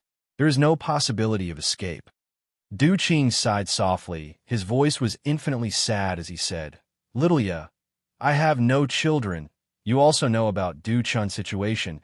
His ability is not enough to control Green Cloud Group. In the future, Green Cloud Group can only be entrusted to you. It is fine when I'm alive, but if I am not here, or if I wait until I'm old and can no longer watch over them, with your soft-hearted personality, how can you be a match for those people? They will tear you apart alive. Leah was silent. She knew that what her uncle said was the truth. He had also told her more than once to be prepared. To be prepared to take over Green Cloud Group. Because other than herself, he did not have anyone else. Leah also knew that everything her uncle did was for Green Cloud Group. A green cloud that could go into battle lightly. A green cloud that could be freely controlled. It was just that this feeling was really very uncomfortable. Perhaps this was the world of men. The 13th Lord, the reason why the 13th Lord is willing to stand up is for me and for you, Du Qing said softly. He watched you grow up. He treats you like his own daughter. He will stand up and take responsibility for everything. Li Ya's eyes reddened. She said, the 13th Lord. Where is he? He went to turn himself in, Du Qing said. The call I received just now was from him. He has already arranged everything. Do you think the truth is too cruel? Du Qing laughed silently. I also think it's very cruel. Those incidents, the various incidents that happened against our Qing Hong, were they all orchestrated by you and the 13th Lord? That's not it. Du Qing shook his head. Those were done by someone else. They just started, and we immediately cooperated with them to finish the show. They must be very satisfied, right? Lord who? Is Lord who not going to save them? Du Qing did not answer Lia's question. He only looked at her with a deep gaze. There was an endless amount of things contained within. Leah understood. Lord who had also been abandoned. This was a game of 3 kingdoms. Some were loyal officials, some were spies, some were traitors, some were masters. And Du Qing and Fong Yan were the manipulators of this game. Chapter 5:18. Ha! The teacup in his hand smashed against the wall. Interesting. Really interesting. Jiang Junling's face was extremely gloomy. Cold lightning flashed in his eyes. He failed again and again, and suffered setbacks again and again. Even with his ability to control his emotions, he was a bit annoyed. What is this? This is failure. For Jiang Junling, failure was the hardest thing to accept. It was like Fong Yin slapping him again and again, and he didn't even have a space to dodge. Li Yun sighed softly, put down the teacup in her hand, and began to clean up the porcelain shards on the carpet. Seeing Li Yun's plump buttocks when she bent down, Jiang Junling also knew that his behavior was too irrational. He walked over and pulled Li Yun up, smiled, and said, Aunt, I don't dare to let you do this kind of rough work. If Grandpa knew, he would scold me for not respecting my elders. Li Yun threw the porcelain shards in her hand into the trash can and said, What's this? It's not like I haven't done this kind of thing before. Fine, if you say you don't want to do it, then I won't do it. The two sat down again. Li Yun helped Jiang Junling get a new cup of tea and said, It seems that this time our efforts are in vain, and we're working for someone else. It's all my fault. I was too slow. If I was a bit faster, I'm afraid they wouldn't have been able to escape so easily. Jiang Junling shook his head and said, Aunt, it's not your fault.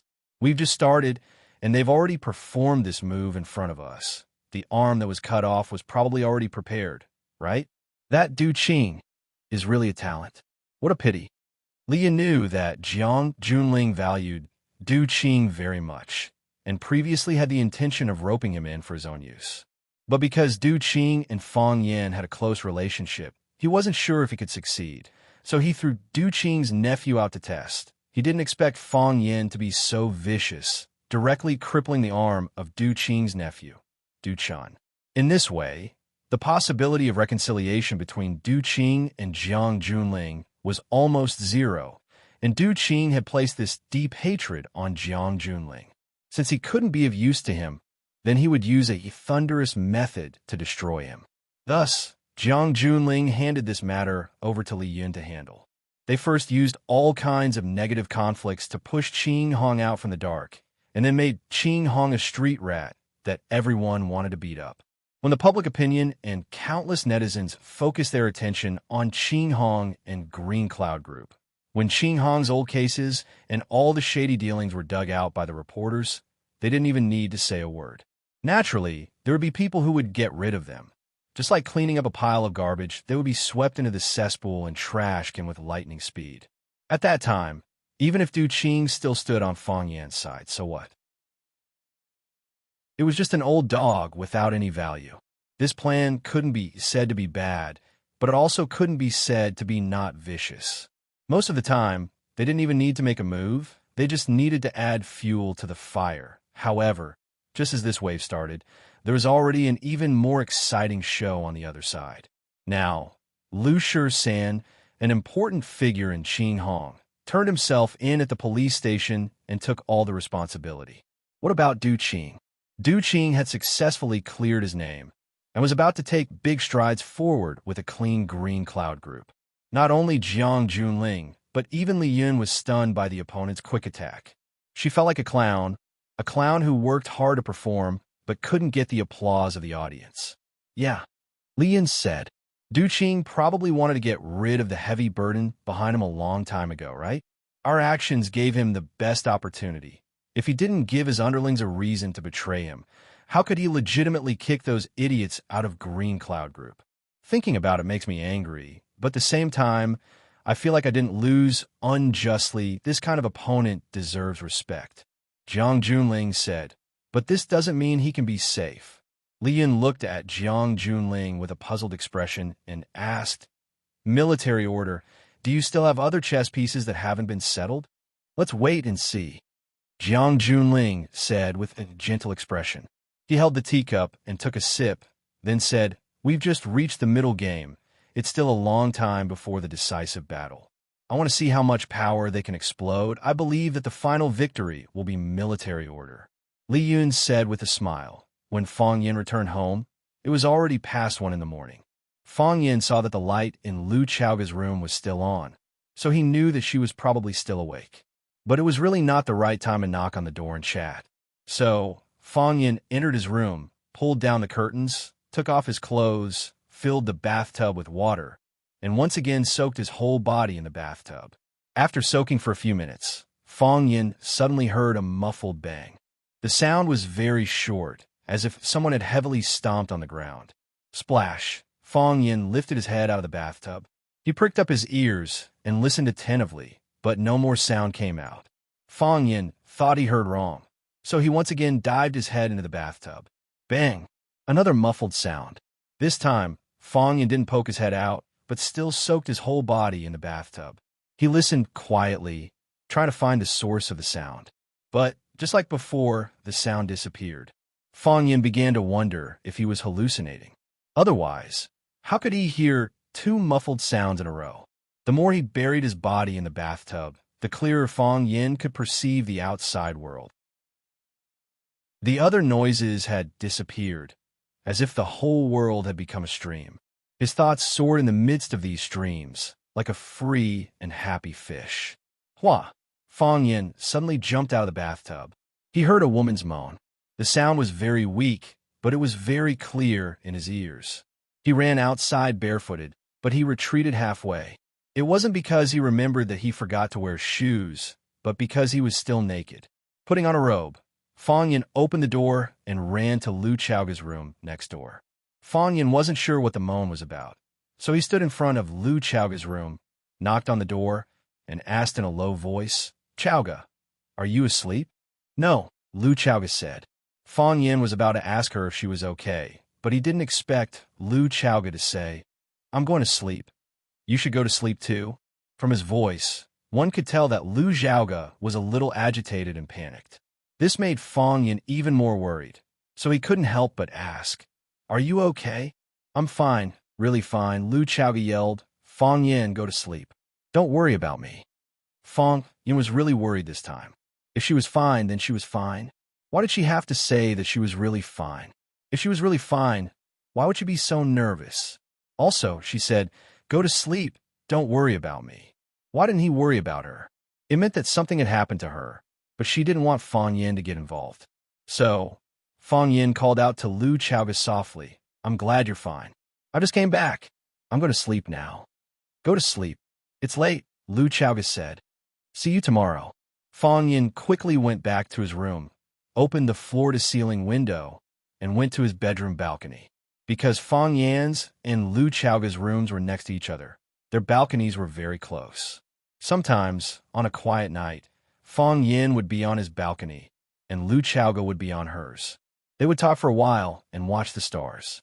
Fang Yin threw off the cotton slippers on his feet and climbed to the balcony barefoot. He dug the concave lines on the wall and climbed little by little toward Lu Chaoga's room. Fang Yan's actions naturally attracted the attention of the bodyguards in the yard. Qining looked at Fang Yan in shock.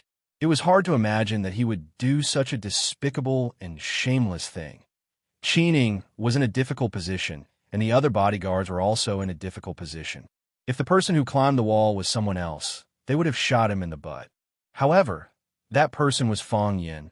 Moreover, they weren't sure if this was Fang Yan's personal behavior, or if he accepted Lu Chaoga's invitation, or if the two wanted to play a role-playing game. Fang Yan was playing Spider-Man at this time. The bodyguards looked at each other and didn't know how to deal with it. After Fang Yin quietly stood on the balcony on Lu Chaoga's side, he turned to Qining and the others downstairs and made a shushing gesture, indicating that they shouldn't alert the enemy. Qining understood and made a gesture. He and his brothers immediately rushed into the villa. From Fang Yan's expression, they understood that Lu Chaoga might be in danger. But when did those thieves sneak in?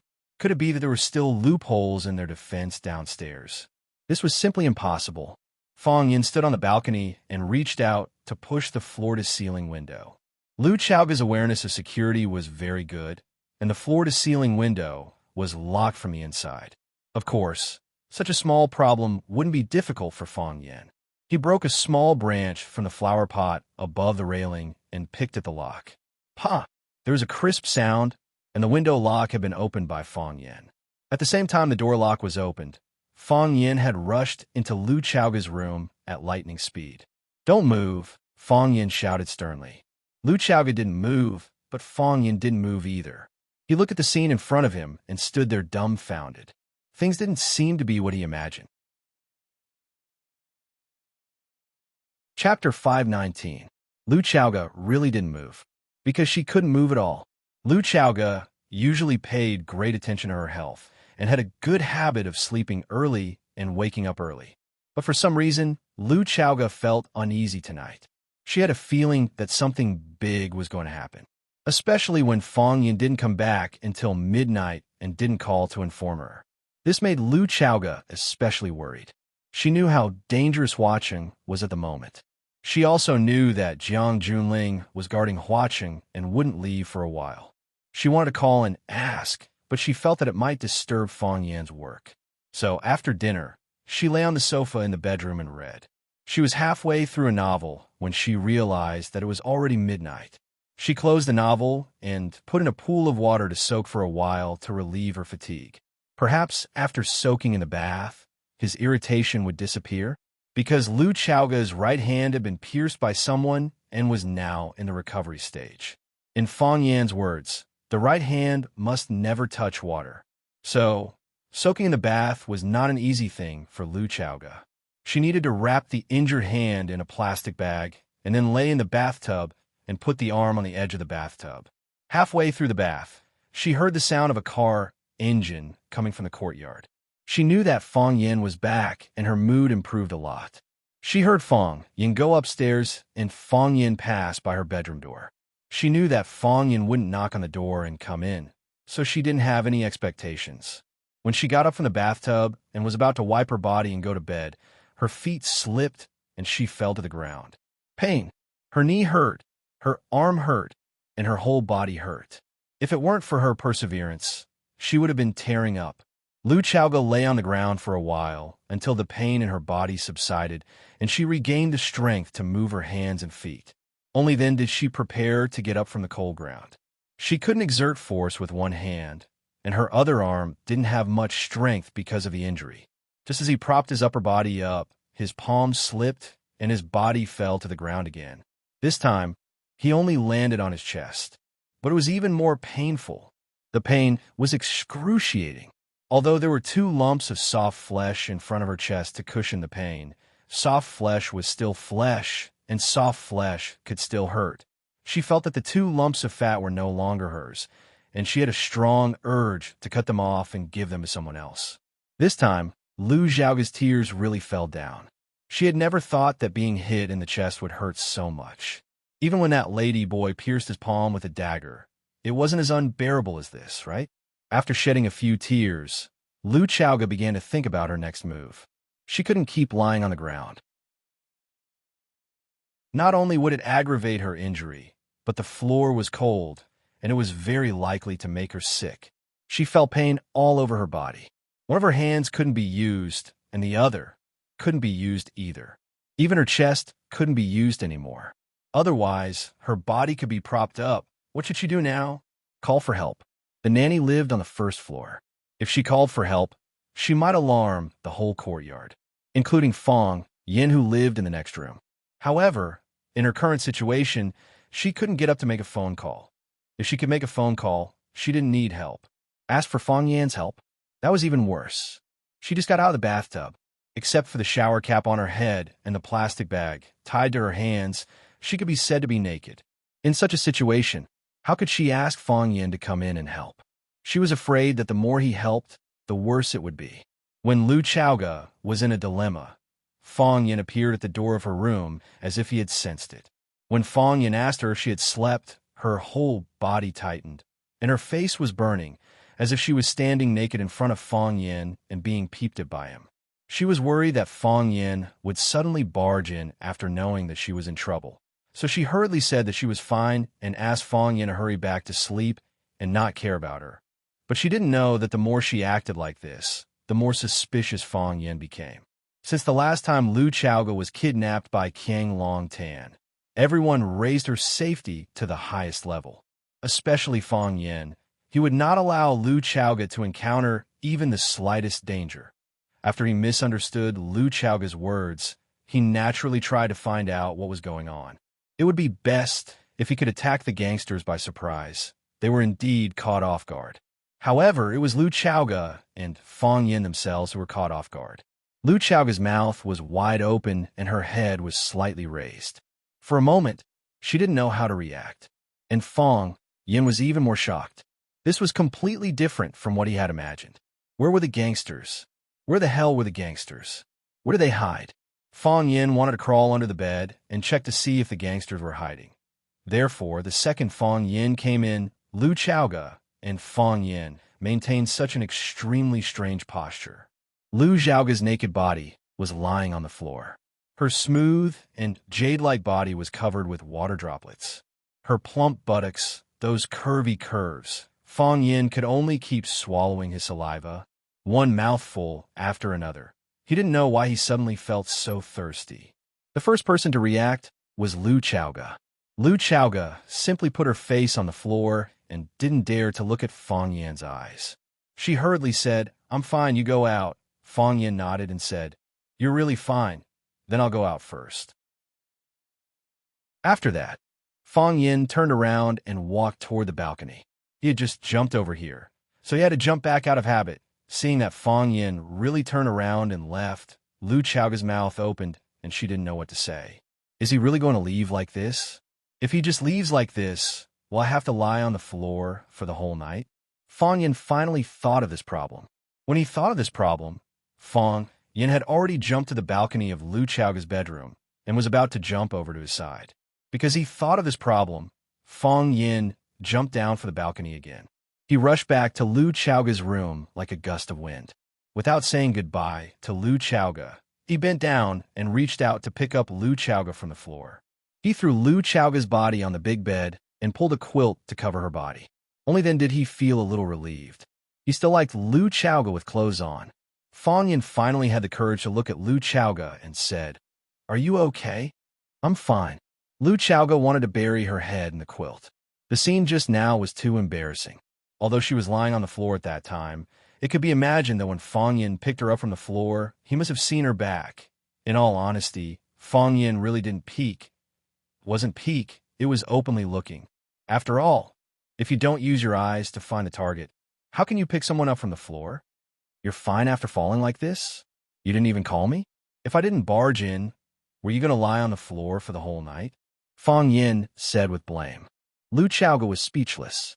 In such a situation, how could I call you over to help? Besides, I didn't call you. But didn't you barge in yourself? Fang Yin understood Lu Chaoga's mentality and said, Are you hurt? Do you feel uncomfortable anywhere? Yes, Lu Chaoga said. Her knee hurt, and it seemed to be bleeding. Her chest hurt even more, as if someone cut a piece of flesh. Where do you feel uncomfortable? Calf, Lu Chaoga said. Fang Yin walked over to lift the quilt. Lu Chaoga panicked and said, What are you going to do? Look at your leg, Fang Yin said. I accidentally glanced at your knee just now and noticed that the skin on your knee is broken. I'll help you apply some ointment. Give me the ointment. I'll apply it myself, Lu Chaoga said. You don't have to be polite with me, Fang Yin said domineeringly. You can't move one hand, and you can't even open the bottle cap. How are you going to apply it? As Fang Yin spoke, he had already lifted a small corner of the quilt. Lu Chaoga's calf was exposed in front of Fang Yin. The skin on her knee was broken, and blood was oozing out. In just a moment, the white velvet quilt was stained with some blood. When Fang Yin was about to go downstairs to find the golden chrysalis muscle nourishing powder to wipe Lu Chaoga's wound, there was a goo-goo-goo-goo sound outside the door. This was a secret signal. It was a secret signal sent by Qin. Fang Yin's sneaky climbing over the wall made Qin and the others think that something had happened to Lu Chaoga. They waited at the door and couldn't rush in. They were worried that they would alarm the bandits or disturb Fang Yin and Lu Chaoga. Qin, it's safe inside, Fang Yin said aloud. Qin shouted at the door. Is Miss Lu okay? I'm fine, Fang Yin shouted. You guys go downstairs. So, there was no movement at the door. Fang Yin looked at Lu Chaoga embarrassedly and said, When I climbed over the wall, I was accidentally discovered by them. Lu Chaoga didn't know what to say. Fang Yin climbed over the wall in the middle of the night. In the eyes of the bodyguard below, perhaps everyone would have the same guess in their hearts, and most of the bodyguard below were sent by the Qin family. In other words, the matter between her and Fang Yin might have reached the ears of the Qin family. Thinking of this possibility, Lu Chaoga actually felt a little happy in her heart. She should know about Qin, right? Chapter 520. When Fang Yin went downstairs, Qin and the others had disappeared. It was as if they had never entered the house. These people were all professional bodyguards. They knew when to disappear and where to hide. Fang Yin took the unfinished golden chrysalis muscle nourishing powder in the living room, and then returned to Lu Chaoga's room again. Lu Chaoga was still lying on the bed without moving. When Fang Yin left, she also wanted to get up and put on a nightgown. She even wanted to find a piece of underwear to bind the tender flesh on her chest. However, because the two tumbles were too heavy, her body couldn't move after falling on a soft bed. Therefore, when Fang Yin went downstairs and went upstairs again, she could only cover her body tightly with a quilt. Fang Yin sat on the bed and lifted a corner of the quilt covering Lu Chaoga's calf. He said, I will help you apply some medicine. Don't let it scar. If such a beautiful long leg has a scar, you can't wear a short skirt in summer. Because Lu Chaoga often wore professional clothes, short skirts were standard equipment.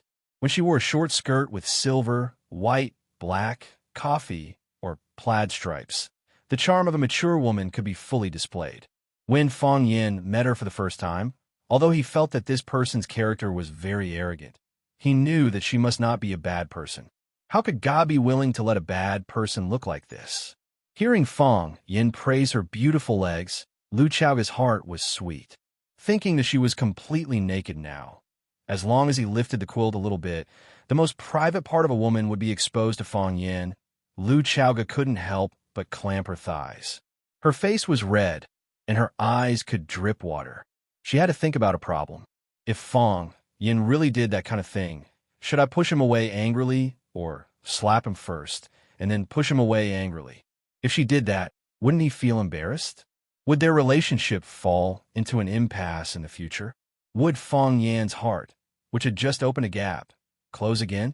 But if he didn't do that, what if he did something even crazier? Do I really have to give it to him? While Lu Chaoga's imagination was running wild, Fong Yin had already dipped a cotton swab in disinfectant to reduce the inflammation on the broken skin. Hiss! Lu Chaoga was in so much pain that her body trembled, and she couldn't help but want to curl up. Women are very strange creatures. When their boyfriends are by their side, they can't even unscrew the cap of a mineral water bottle. But when they were alone in their own homes, they could roll up their sleeves and throw a bucket of water over the water dispenser. When they were on the ship, the chief god had used a knife to pierce through Lu Chaoga's palm. She didn't even try to dodge. Instead, she looked like she was facing death with equanimity. Now, Fong Yin just used disinfectant to disinfect her wound, and she felt unbearable pain. She wanted to open her mouth and scream, "Just bear with it." Fong Yin helped Lu Chaoga disinfect and comforted her softly. "I used to think that you were very good at taking care of people, but look at you now. You've taken care of yourself like this. You can't move one hand, and you can't move both legs. Don't get out of bed tomorrow. I'll make breakfast for you. What do you want to eat for lunch? I'll go to the supermarket to buy some groceries when I come back from work. You must remember, don't touch water. Don't let the wound get inflamed." "I'm fine," Lu Chaoga said. "It's just that the floor was slippery, so I accidentally fell." After disinfecting, Fong Yin picked out the ointment and gently applied it on Lu Chaoga's knee. He smiled and asked, "If I hadn't barged in when I realized that something was wrong, were you planning to lie on the ground like this for the whole night?" Lu Chaoga wished she could cover her head with a blanket or Fong Yan's head with it. She whispered, "I'll be able to get up by myself after lying down for a while." "What if you can't get up?" Fong Yin was actually trying to find something to talk about. He was nervous. He was really nervous. This worried him more than the burden reduction plan that he had single-handedly manipulated Qingyan. This was even more exhausting than fighting with the two Japanese ninjas. In this world, not every man was like Lu Xiaohui, who could sit still even when he was in love. He admitted that he was a man with very strong willpower, but Lu Chaoga was also a charming and alluring goddess. Which man didn't want to have a relationship beyond friendship with a goddess? Which man didn't want to put his mark on a beautiful woman? Fong Yin also had the same idea, and Fong Yin still had such an opportunity. In his mind, the erotic scene when he barged and replayed over and over again. Lu Chaoga's skin was whiter than ice and snow, and her body was sexier than the devil's. Every inch of her skin was a pleasant surprise, and every part of her body was flawless. He couldn't get rid of it. He couldn't bear to get rid of it.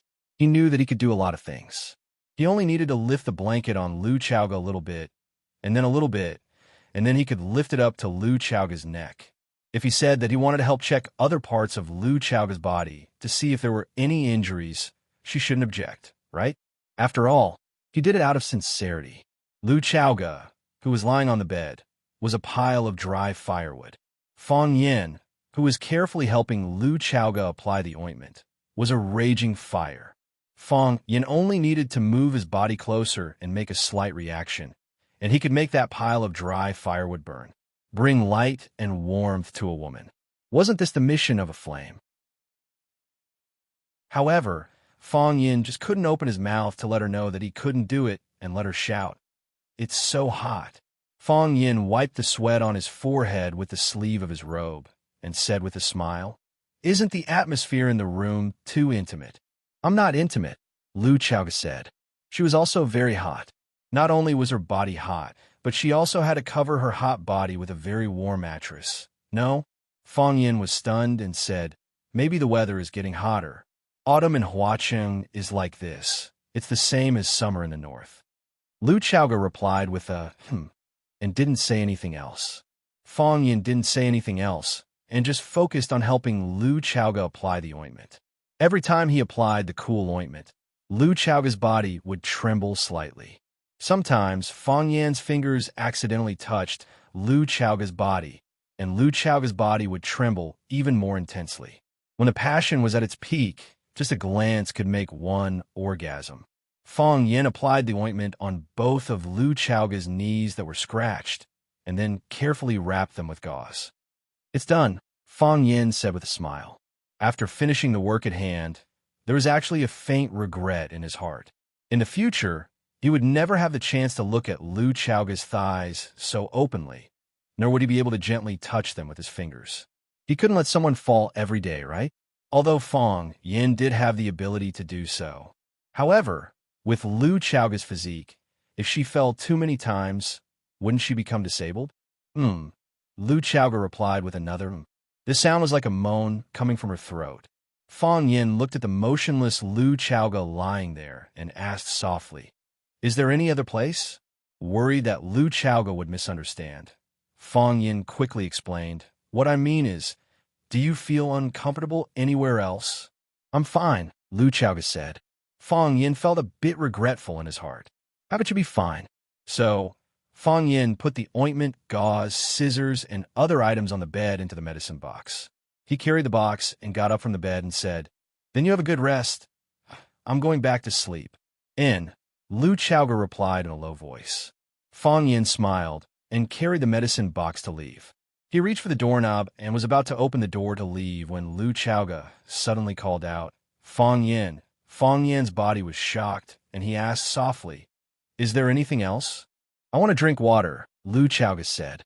Fang Yin retreated again, ran to pour a cup of warm water, and fed it to Lu Chaoga.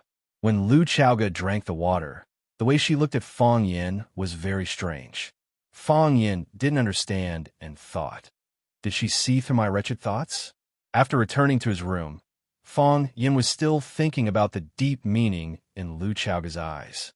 An idea flashed through his mind, and he slapped himself hard in the face. She wants to drink water. Qin Tian had a dream. In the dream, she accompanied Fang Yin to walk around Yinjing City in circles.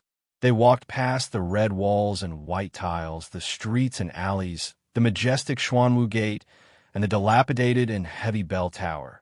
I didn't speak, but occasionally looked at each other in the eyes, which made people feel sweet inside, as if they would fly into the sky like fairies if they stamped their feet. Outside a red wall, Fang Yin stopped, because there was a red plum blossom sticking out of the wall, as if it was curiously looking at the world. Fang Yin jumped lightly and picked the plum blossom in his hand. He walked over step by step, and then under the shy and happy gaze of Qin Tian, he inserted the plum blossom in her hair. Qin Tian smiled happily, and her voice was like a silver bell that spread far and wide. She reached out to touch the plum blossom, but she grabbed a handful of sticky things. She opened her palm to look, and her hand was actually a large amount of bright red blood. Qin Tian was frightened and wanted to throw the plum blossom away, but the plum blossom branch had disappeared, and only a large amount of sticky blood flowed down along her hair and cheeks. Qin Tian suddenly woke up from her sleep, opened her eyes, and thought about the strange and terrifying story just now. Why did the plum blossom turn into a large amount of bright red blood? What was the meaning behind it? Qin Tian was puzzled, so she simply lifted the quilt and walked to the window to look at the bright moonlight outside. Beep! The phone on the desk vibrated. Qin Tian took the phone and glanced at it. She received a message. After reading the content of the message, she replied, "Don't do it again." She turned off the phone, and Qin Tian stood in front of the window with her arms crossed. She thought, "Flower City, it's time to go back and take a look." Chapter 521. When Fang Yin got out of bed and went to the backyard to practice, Qining was already training his body. Both of them were martial artists, so they naturally had the intention to compete with each other. On a morning when the sun was just rising, Qining issued a challenge to Fang Yin, or perhaps it was a provocation. After promising Fang Yin that he would not hit his face or kick his crotch, the two of them finally got entangled with each other with excited expressions. Qining pounced towards Fang Yin, but was flung away again. Saying it like that was too simple and perfunctory. There was no excitement of fists hitting flesh. The actual situation was like this.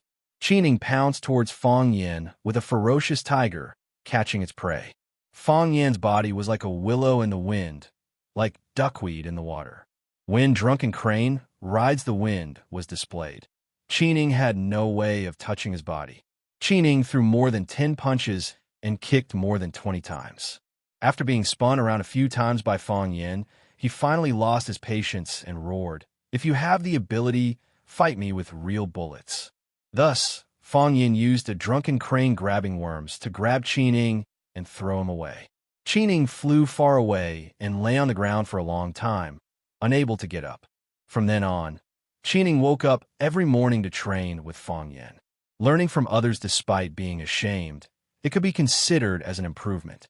"Morning." Fang Yin smiled and took the initiative to greet Qining. "Morning," Qining said. He was doing push-ups with one hand and looked very relaxed. In the past, when Qining trained, when his training volume reached a certain level, he would start sweating profusely, and even his breathing would become rapid. Later on, Fang Yin taught him a breathing method. He used the breathing method taught by Fang Yin during training, and the effect was extremely obvious. Not only did it improve his physical fitness, but after training, his face did not turn red and his heart did not beat. It was as if he could run dozens of kilometers. When Qining greeted Fang Yin, the way he looked at Fang Yin was very strange. Fang Yin glanced at Qining and knew what he was thinking. He explained seriously, "What happened last night is not what you think. What are we imagining?" Qining asked. "Just pretend I didn't say anything." Fang Yin pursed his lips and began to stand up. Qining jumped up from the lawn and walked to Fang Yin's side to practice his stance. Ever since he lost to Fang Yin, he felt that everything Fang Yin did was a treasure, a secret martial art manual that would never be leaked to outsiders. "Can you be more careful next time? Or can you give us a heads up the next time you want to climb over the wall?" Qining lowered his voice and reminded her. He was worried that his words would be heard by Lu Chaoga and cause her to be disgusted. "Do you know how dangerous this is? Fortunately, we found out in time and knew that the person who climbed the wall was you. If we mistook you for a rapist who sneaked in or a kidnapper, we would have shot you in the ass. Wouldn't the consequences be serious?" Fang Yin thought about it and felt that what Qining said was indeed very reasonable. Qining and the others were Lu Chaoga's full-time bodyguards and were responsible for Lu Chaoga's safety. Last time when Qin Zhaoga was kidnapped, they had already been scolded by the main family. Even Scholar, who was specially sent by the Qin family to protect Lu Chaoga, was called back to Yanjing because of a major mistake. The movement of the grass around them could arouse their sensitive nerves. Climbing the wall to see Lu Chaoga in the early hours of the morning was easy to cause misunderstanding, and it would also increase the difficulty of their protection. If they really shot him in the ass, then he would really be wronged. So Fang Yin nodded and said, "Don't worry. In the future, such a thing will not happen again." After a pause, he said aloud, "If such a thing really happens, I will definitely tell you in advance. Thank you for your understanding." Qining said, "You can play the nurse and the patient, the police and the thief, the student and the teacher, or the teacher and the student. Why do you have to be Spider-Man? Isn't the difficulty a little too high?" Fang Yin suddenly remembered that he hadn't sparred with Qining for a long time. So, Fang Yin waved at Qining and said, "Come, let me see if you have improved recently." Qining was shocked and turned to run to the front yard. Fang Yin's figure flashed, and he was already in front of him. With a kick, he sent him flying. After Fang Yin finished his morning exercise every morning, he began to busy himself in the kitchen. He made porridge and fried eggs, baked a few pieces of bread, and cut a few fruits to make salad. As he was about to put the food on a tray and send it to Lu Chaoga's room upstairs, Lu Chaoga came down by herself. Lu Chaoga was wearing a set of loose white sportswear. He held the railing as he walked down the stairs carefully. Fang Yin was shocked and quickly ran to support Lu Chaoga and said, "Didn't I tell you last night? I told you to stay in bed and not go downstairs. I've already made breakfast and was about to send it to you." Lu Chaoga enjoyed Fang Yin's thoughtfulness and said softly, "I tried it, and my calf doesn't hurt as much as last night. Besides, I can't stay in bed. I want to get up and walk around. I don't even want to do anything." "Then let's have breakfast together," Fang Yin said, and supported Lu Chaoga to the dining room. He took the initiative to help her pull out the chair, let her sit down slowly, and then put a bowl of hot porridge in front of her. Looking at the busy Fang Yin, Lu Chaoga had a warm and happy smile on her face. She really enjoyed her current life. After so many years of ups and downs, she was like an iceberg in the sea, in danger of sinking to the bottom of the sea or breaking into pieces at any time. She really wanted to settle down. Unfortunately, she also knew very well that this was only temporary. After taking care of Lu Chaoga, Fong Yin sat opposite to eat porridge and asked aloud, "Did you sleep well last night?" "Very well," Lu Chaoga said. She didn't sleep last night and woke up early this morning. She felt that every part of her body was very uncomfortable. It wasn't her knees, elbows, or chest, but she didn't know where it was. "I slept well," Fong Yin said. After the two had breakfast, Fong Yin cleaned up the dishes and went upstairs to change. Lu Chaoga was working in the living room. She didn't go to the company during this time, but some of the company's general matters were still decided by her. Fong Yin cleaned up and went downstairs. When he walked to Lu Chaoga, he slowed down and asked, "Do you still want water?" "What?" Lu Chaoga held a glass of lemonade in her hand and asked. Nothing." Fong Yin strode outside and said, "If you're thirsty, call me. I'll bring you water."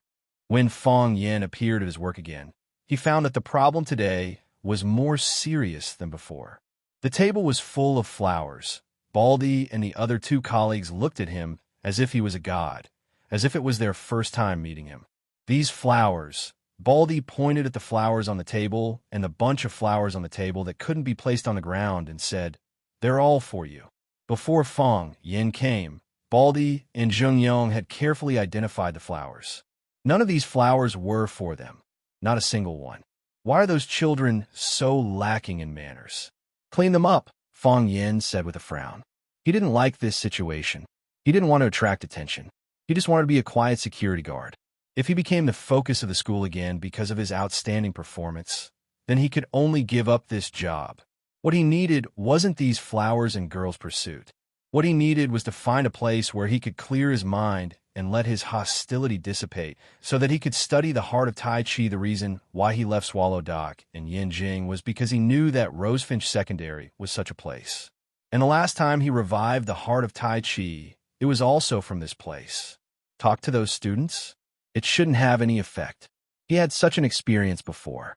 He talked to Qin Yiqian countless times, but it ended up like this. Talk to the school's leaders? If Fong Yin was willing, from the school's principal Zhong Dei to every teacher in the school, they would be willing to solve his problems. If they were willing to help, they could definitely stop the enthusiasm of those students. But Fong Yin didn't want to do that. He didn't want to make this matter too complicated, and he didn't want to make it too official. Students of this age had a strong sense of self-esteem and were very sensitive to everything. If it wasn't solved properly, it would cause them to go to extremes in the future. Clean them up. Baldy looked at Fong Yin and asked, "How do you want to clean them up?" "Whatever," Fong Yin said. "Throw them into the trash can or send them somewhere else." Baldy was overjoyed and asked, "Can I give them to someone else?" "You can," Fong Yin said. Fong Yin took out today's newspaper and flipped through it. Sure enough, there was a report on the Qing Hong incident. However, the content of the report was that the evil had already been eradicated, and the dark faction members had realized their mistakes and surrendered themselves. A storm that had just started was dealt with so quickly and decisively. Surely a lot of people wouldn't want to accept this, right? Wouldn't they? Fong Yin tapped his fingers on the table, thinking, since you started this game, let's make it even more exciting. Using Hua City as the chessboard, using the people as the chess pieces, gambling to the death.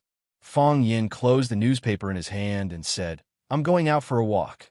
"Where are you going?" "There's going to be a patrol." "I'm going to talk to the principal," Fong Yin said.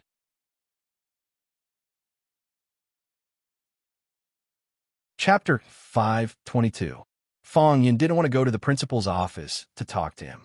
If it wasn't necessary, he didn't want others to know that he had a close relationship with the principal. With his current status and achievements, he really didn't need this kind of thing to make himself look good. He received a call from Zhong Dei on his way to work. Zhong Dei asked him to come to his office for a chat. He had just started work in the morning, and Zhong Dei looked very busy. After making a few calls, he put down the phone and explained to Fong Yin It's been so many days since school started, and there are still people who want to send their children to our school.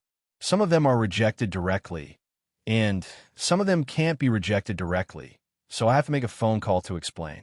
In the past, everyone called me Jean de Pau. I said whatever I wanted and scolded whoever I wanted. Now that I'm at Rosefinch, I have to tuck my tail between my legs and behave myself.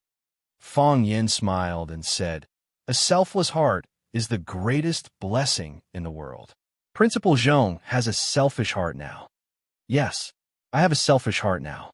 Zhong Dei nodded and sat opposite Fong Yin. He held the tea that his assistant had brought and said, "In the past, when I was in Ivy League, I had to compete with Rosefinch, Brown, and even with number 1 high school, number 2 high school, Huaqing High School, Xiaonormal University High School, and other public schools. It's different now. Rosefinch is already the top private high school, and we don't have to compete with other private high schools anymore. Even compared to those public schools, our enrollment rate and the overall quality of our students are among the best.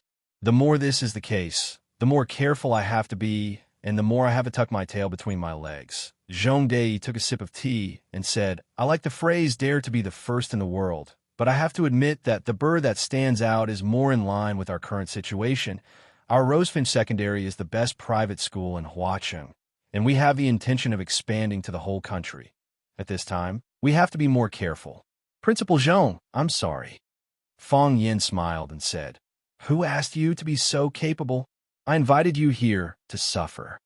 Zhong Dei laughed heartily and said, "Fong Yin, your words prove that you have never wholeheartedly devoted yourself to your career.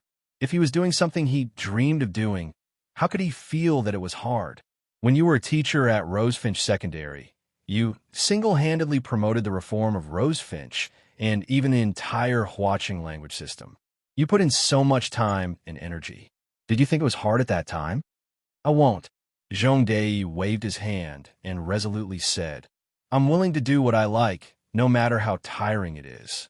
To be able to see the revival of education is the greatest hope of my life. So, not only do I not feel tired, I also want to thank you and old Zhang. If it weren't for your kind invitation, if it weren't for old Zhang's benevolent demeanor, I, Zhong Dei, would not be able to enjoy such pleasure for a while. Those who served the country and the people were all great heroes. Zhang Xiaofeng had his own selfish motives, but he was still able to weigh the pros and cons in the face of major issues. Zhong Dei wholeheartedly wanted to revitalize the education in Huaqing. He wanted to train the students into talents with comprehensive development of morality, intelligence, and physique, or practical talents. What he was most afraid of was teachers who only cared about credits and used rigid textbooks to teach a group of nerdy students. They could memorize obscure ancient texts, but couldn't distinguish wheat from onions. They could draw a map of the world, but didn't dare to take a trip around their own small city. They could remember the famous words of ancient and modern sages, but didn't know how to pour a cup of hot tea and a bowl of hot rice for their parents. To him, it was a national disaster. So, Zhong Dei had been working hard for this, and often wrote articles to discuss the reform of education. Unfortunately, these articles did not attract the attention of the relevant people. Even so, Fong Yin still admired this kind of man, because when others were silent, he was willing to stand up and make a sound. Sometimes, speaking the truth was a kind of courage. How many people had such courage? No matter what, you still have to take care of your body. Fong Yin advised him seriously. "I know that Rosefinch has more and more problems, and I also know that you have too much pressure on your shoulders. Do you still remember? The first time we met, it was not a happy time. But the first time we met, I felt that you were the leader that our Rosefinch Secondary needs. Later, I discussed this matter with Headmaster Zhang, and he also felt that you are very suitable. It is not easy to find a suitable leader. If you get sick from exhaustion, I don't have much confidence that you can maintain the results that you have achieved all these years." "That's not right. You think too highly of me," Zhong Dei said with a smile. "Whether I am here or not, Rosefinch is still Rosefinch. All these years, Headmaster Zhang and I have been doing one thing, which is to make management procedures. As long as there is a scientific and perfect management system and a rigorous and responsible supervision system, Rosefinch Secondary will be able to make great strides forward, and it will not be led astray because of one or a few people's incompetence or wrong decisions. However, I still like your praise for me. That's the other way around. Feng Wei said with a smile. You are the headmaster, and I am just a security guard. You should be the one praising my work. How can a security guard praise a headmaster? Who said that a security guard can't praise a headmaster? Even a security guard is willing to praise a headmaster, which proves that I am a competent headmaster. Besides, didn't you say that there is no distinction between high and low professions? Why are there differences between a headmaster and a security guard now? Fang Yin looked at Zhong Dei and asked, Headmaster Zhong also knows about this? Yes. It has such a big impact, how could I not know? Zhong Dei looked at Fang Yin and said, Last night, when I was having dinner with the army chief, he told this matter as a joke at the dinner table. He said that his soldiers are unruly and rarely listen to people. I didn't expect that when it comes to our Rosefinch, they would be convinced by a small security guard. There are only a few people in the security office, and my first reaction was that it was you. I asked someone, and sure enough, it was you. Just a few jokes. I hope I didn't cause any trouble for the school, Fang Yin said with a smile. Zhong Dei looked at Fang Yin with burning eyes and said, Fang Yin, you are talented. You are also caring. Every word you said touched the bottom of my heart. I think that if anyone can understand me, you will understand best. We are comrades in arms, brothers with the same ideals and goals. Fang Yin, you really don't want to consider my suggestion. I know you could do a good job as a security guard, but you can do more things. If you are willing, I will give you the position of headmaster of Rosefinch Secondary. Here he goes again. This was not the first time they talked about this. Last time, Fang Yin had clearly refused. When Fang Yin received Zhong Dei's call, he had already guessed his purpose. Sure enough, his guess was getting more and more accurate. Zhong Dei once again put forward a suggestion to change his job. Fang Yin pondered for a moment, then looked at Zhong Dei and said, I want to take revenge. What? Zhong Dei was stunned and asked, Revenge? Yes, I want to take revenge, Fang Yin said with a smile. My father died so unjustly. I want to take revenge for him. Zhong Dei raised his eyebrows and said, Shouldn't this kind of thing be handled by the police? According to normal people's point of view, if someone in the family was injured or tragically injured, it should be reported to the police. What's the point of taking revenge? This matter needs to be handled by me, Fang Yin explained. You can take revenge while working, Zhong Dei said. You can also look for the murderer while working. Both won't delay. Zhong Dei thought that the revenge Fang Yin mentioned was to find a way to find evidence. So he made this suggestion. There's a beast hiding inside my body. If I don't let this beast out, I might hurt myself. But if I let this beast out in the school, it might hurt the students. So, I can't accept your invitation, Zhong Dei said with a face full of regret. You're a genius in education. What a pity. Fang Yin smiled and said, When my heart calms down again, I might go back to school to teach. I'll wait for you to come back. Zhong Dei nodded and said, Yesterday, I talked to Director Liu on the phone. I was going to submit a report to her, but she said that the matter of Rosefinch Secondary should be discussed with you. Really? Fang Yin was stunned and asked, What is it? Zhong Dei walked back to his desk and took a document and said, Take a look first. Fang Yin took the document and glanced at it. On it were the words Rosefinch Brand Expansion Plan. Fang Yin didn't open the folder and read it carefully.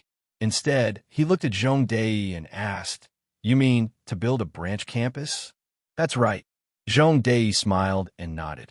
I think it's time to take this step. Why? Rosefinch's brand has matured. Now, not only the parents of students in Huachin want to send their children to Rosefinch to study, but parents of students in other cities also want to send their children to Rosefinch to study. Our Rosefinch's brand influence has been built.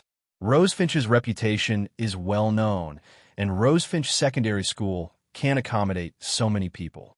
Why don't we take this opportunity to take a step forward? Building a Rosefinch Secondary in every first-tier city in the country is something I've always wanted to do. Fang Yin could see the excitement in Zhong Dei's bones and the undisguised excitement in his eyes. When he looked at Fang Yin, he was a little worried that Fang Yin would reject his proposal. This was an aggressive man. He was willing to burn all his energy and wisdom for his career. I agree, Fang Yin said with an extremely solemn tone.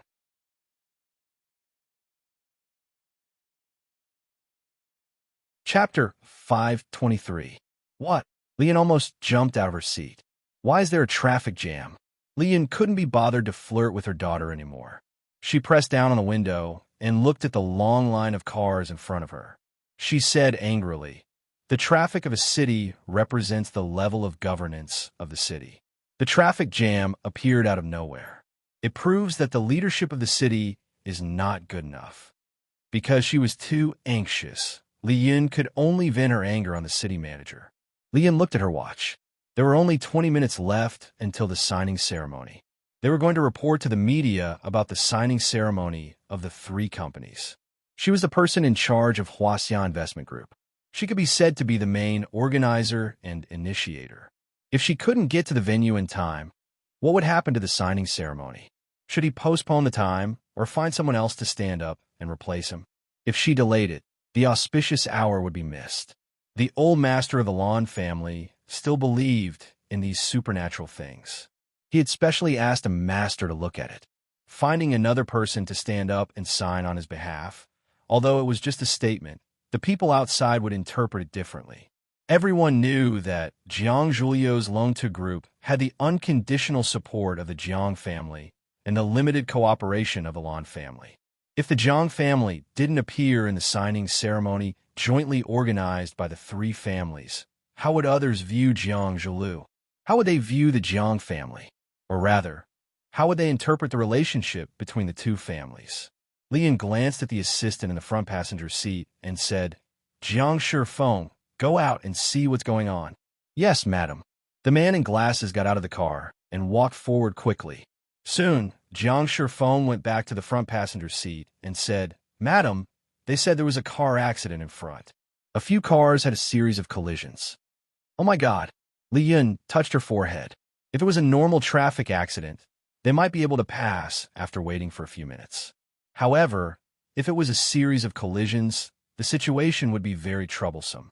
If there were casualties, it was very likely that the traffic would be blocked for a few hours.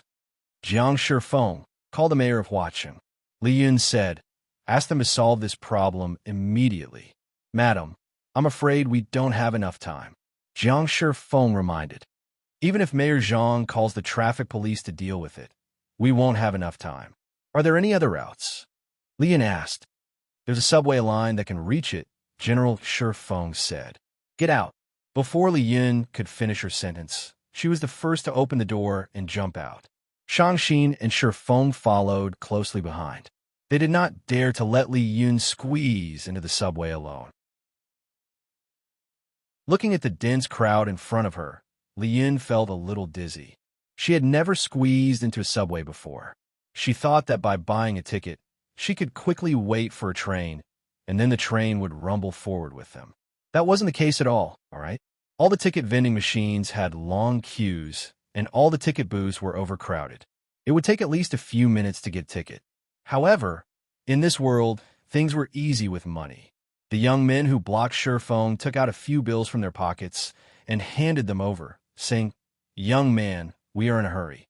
Can we buy the tickets in your hands?" The young people had enough time, but not too much money, so they immediately agreed to the deal that seemed very fair to them. General Shifeng brought Li Yun and Shangxin into the subway station. They didn't have to wait for long before a train arrived. When Shifeng finally escorted Li Yun and Shangxin onto the train, he realized that there were no seats on the train. Not only were there no seats, but it was also very crowded to stand. People squeezed against each other, hot sweat flowed freely, and the air was abnormally turbid. Li Yun and Shangxin tried their best to hold their breaths, but there was still a pungent smell entering their nostrils. As Li Yun and Shangxin's image was too outstanding, many people were sizing them up. Some people with ulterior motives also started to walk over, and the space they could move around became more and more crowded. "Scram!"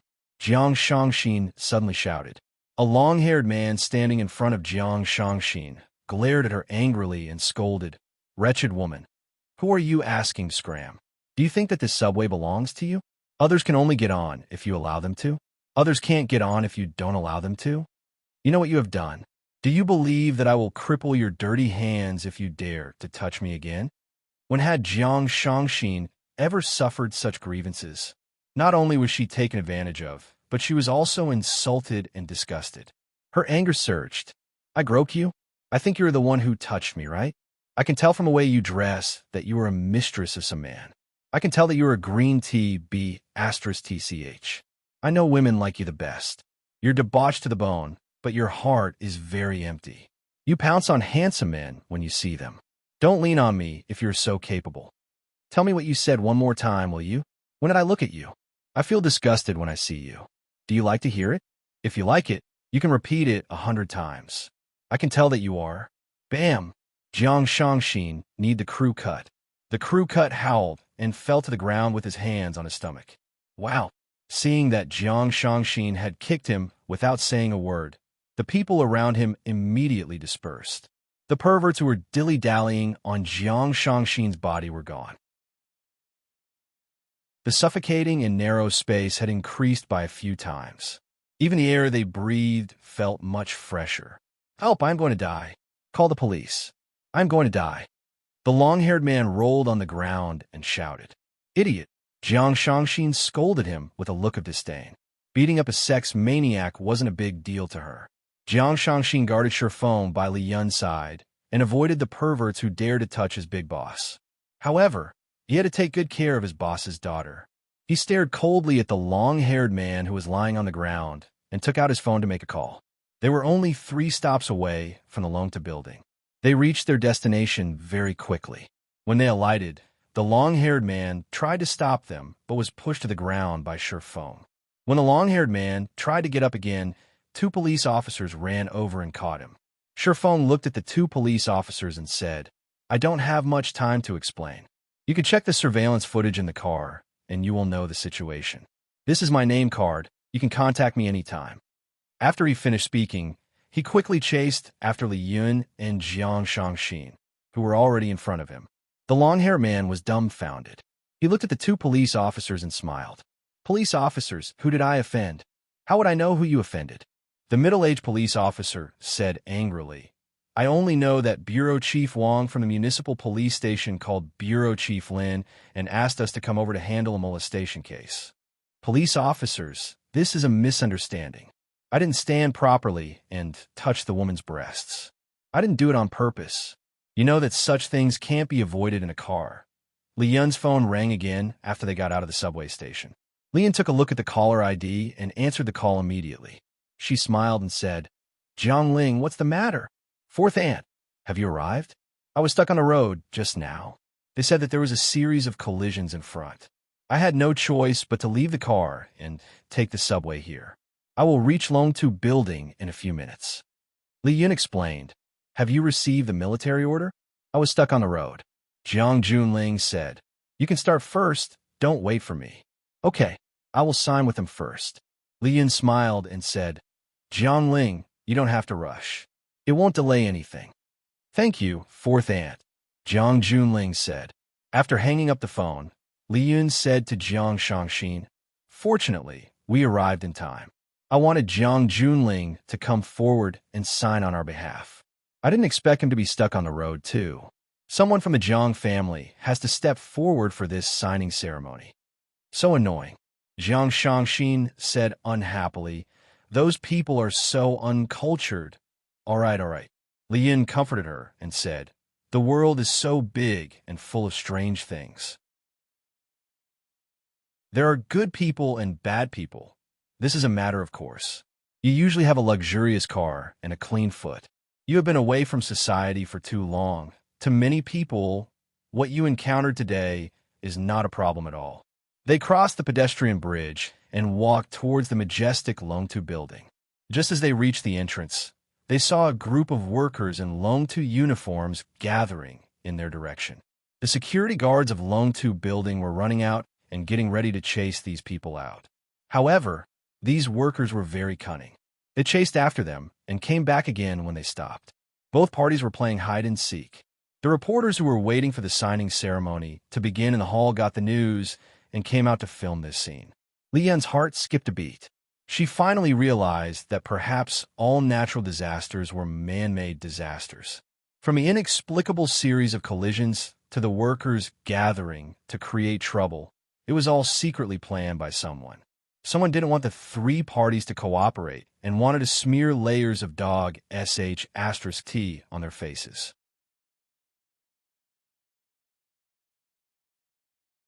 Chapter 5:24. Sir, may I know why all of you are gathered here? The reporter randomly pulled an old man for an interview and pointed the camera at his wrinkled face. We want an explanation. The old man said with a lisp, "We are all workers from the Jiahua Electronics Factory." Jiahua Electronics Factory? The reporter was obviously stunned. He smiled and said, "Sir, this is the Longtu building. Did you get the wrong place?"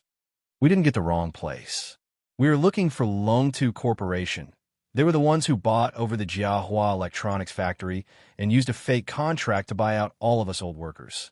Not only did they kick us out of the factory, they also cut off our medical insurance. We are old now and can't work anymore. Furthermore, we are sick. When we went to the Jiahua Electronics Factory, the director said that he had nothing to do with this matter and that Longtu Corporation was responsible for taking care of us. Only then did we realize that Longtu Corporation had tricked us. How are we going to survive? Sir, did you bring the buyout contract from before? We brought it. We brought it all. The old man took out a yellowed paper bag from his pocket. The reporter reached out to take it, but the old man quickly held it in his arms and said, "Don't tell me you are in cahoots with them. I heard that there are many bad people among the reporters. Sir, we are not bad people. If what you said is true, we will find a way to seek justice for you. Sir, we will not accept your contract. You can spread it out and let our cameraman take a shot of the contract." In this way, Li Yun's face was pale and her eyes were filled with anger as she walked toward the Longtu building.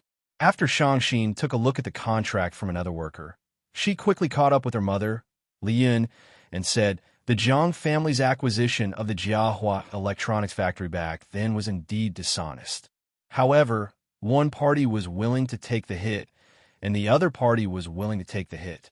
Since they had signed the contract, they should have followed the contract. However, someone exposed them at this crucial point. It was obvious that they were trying to embarrass us. Fang Yan."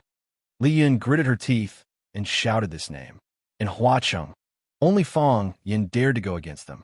Only he had the ability to trample on the faces of the Jiang clan and the Lan clan so ruthlessly under his feet. With Du Qing's help, Fang Yan was like a tiger that had grown wings. It could really be him. Jiang Shangxin chuckled and said, "This guy never seems to be willing to lose out." After Jiang Junling plotted against them, he immediately gave us a show of strength. His power in Flower City is truly shocking. A single command is enough to make it difficult for us to move an inch.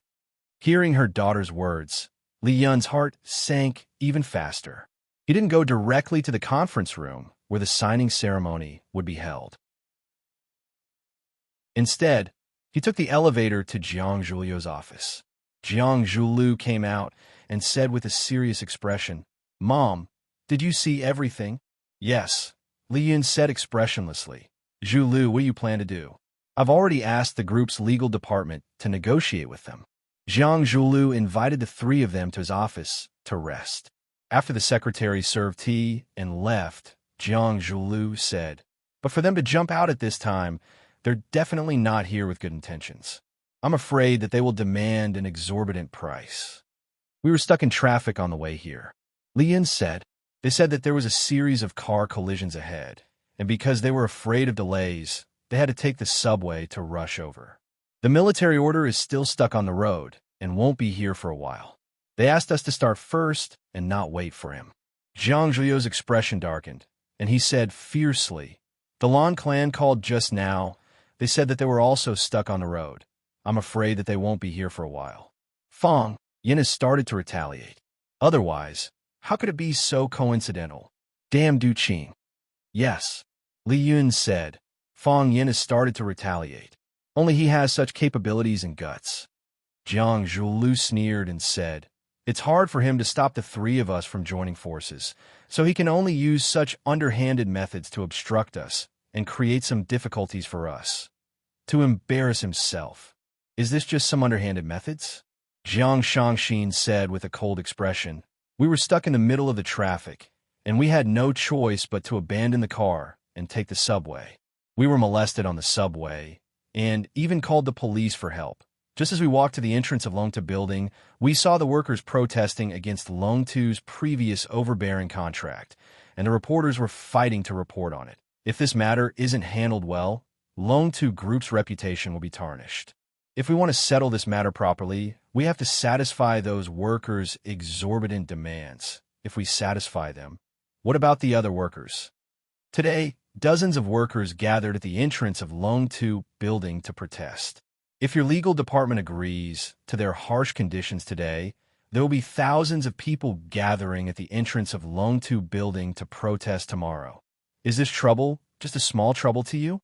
To encounter so many troublesome matters so early in the morning. I'm afraid that this collaboration, Shangxin, Li Yin shouted sternly and interrupted what Jiang Shangxin was about to say. She said, "Since it has already happened, think about how to settle it. What's the use of blaming each other?" Jiang Shangxin knew that her mother didn't want to see a dispute between her and Jiang Zhulu, so she turned her face away unhappily. Jiang Zhulu walked quickly to Jiang Shangxin and asked with a concerned look, "Molested on the subway? What exactly happened? Where's the person who molested you? I want him to suffer a fate worse than death."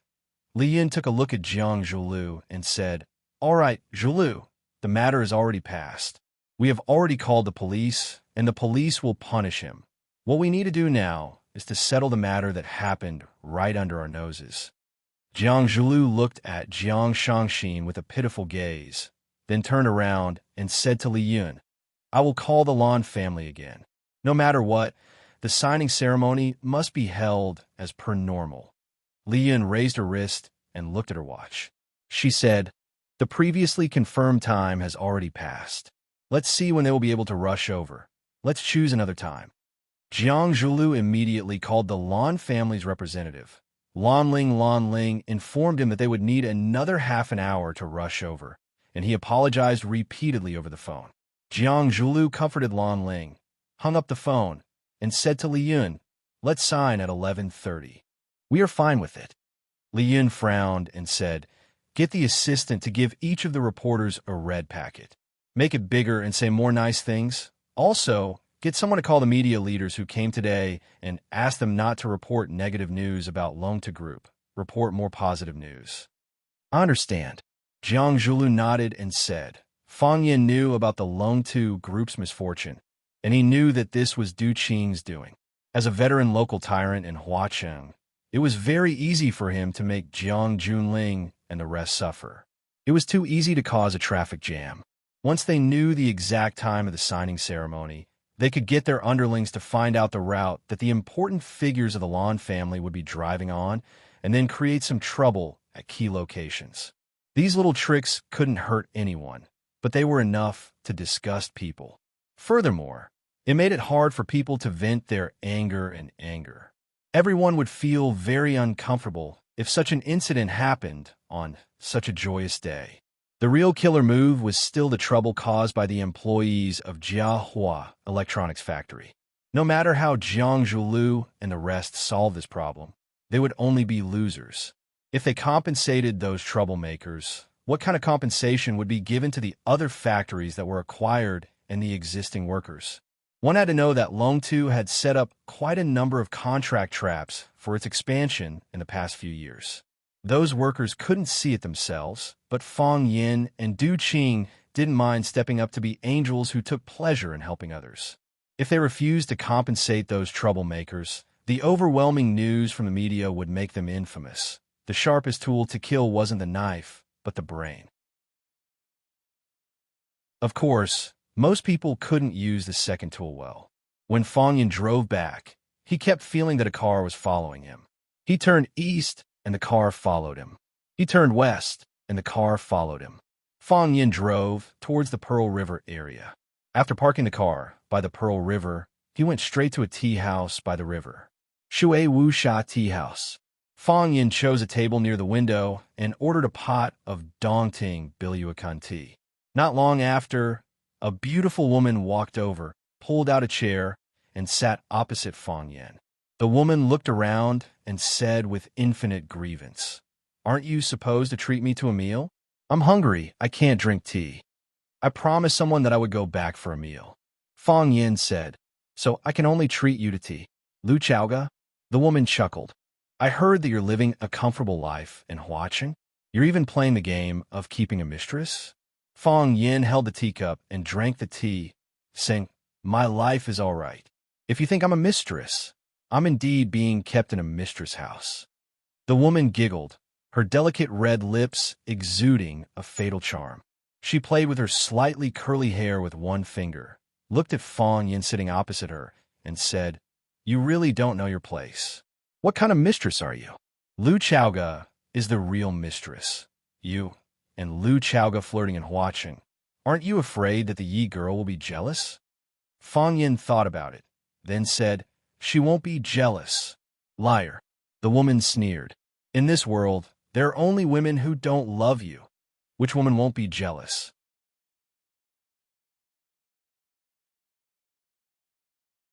Chapter 525. The girl's words weren't unreasonable. In this world, there are only women who didn't love you. How could there be a woman who wouldn't be jealous? If a woman loved you wholeheartedly, then she would want your body to be hers, your heart to be hers, your house to be hers, your car to be hers, the diamond ring to be yours, and your bank card to be hers. Based on Fong Yan's understanding of Yuro, although she always looked like a calm and indifferent fairy, she was actually a little petty deep down. Not only was she brutal and violent, she also liked to hold grudges. Most importantly, she would definitely take revenge. If she knew that he was living with Lu Chaoga, she would definitely be secretly angry. When the anger accumulated to a certain extent, it would turn into a powerful bomb and explode. Fong Huahua would be beaten to death by her again. Moreover, Fong Yin knew that she definitely knew that he was living with Lu Chaoga, who asked him to have too many spies around him. Sometimes, Fong Yin would also reflect, Yuro had so many flaws. Why did he agree to be her boyfriend? Even if she once hugged his thigh and begged him to be her boyfriend, he shouldn't have been soft-hearted and agreed. One's life was important, and he couldn't be careless. It wasn't like he didn't understand this principle. Too soft-hearted. This was Fong Yan's evaluation of himself. Fong Yan looked at the girl sitting opposite him gloomily and said, "Why did you come to Huaqing again?" "I came to see you."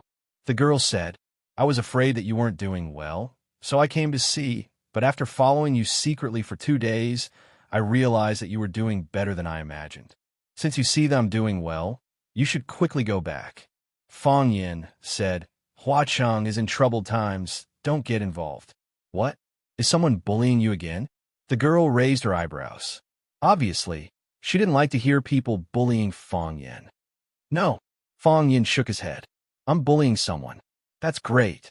The woman almost jumped with joy. "Who is so lucky to be bullied by you?" "I like to bully people the most."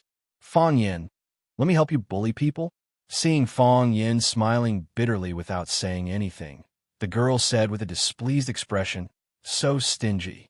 It was rare to find a fun game. Wouldn't it be better for everyone to play together? I'm bored to death." Fong Yan looked at the girl's beautiful face with a serious expression and said softly, "For you, everything is just a game?" The girl's face darkened. She held the teacup and lowered her head to drink. When she raised her head again, her playful and joyful expression returned. She said, "Fong Yan, are you still blaming me? Blame me for not choosing you back then? Are you blaming me for not accepting your pursuit?" Fong Yan was extremely angry and said, "Do you know that there's a saying, young and ignorant? Who didn't do a few stupid things when they were young? They thought that there were treasures in the ditch, that there was a dragon palace in the back mountain, that they jumped down from the top of a 3-story building with an umbrella, kicked their legs, and said that they knew Qigong. When they saw a woman with big breasts, they thought it was his first love, Fong Yin, The girl was so angry that the teacup in her hand creaked. It was as if the teacup made of porcelain could not bear the weight and could break at any time. Fang Yin drank his tea calmly, not caring about the girl's angry attitude at all. The girl was angry for a while, put the teacup in her hand on the table, crossed her fingers, and looked at Fang Yin with a smile. She said, "Yiruru's breasts are not as big as mine, right?" Puff!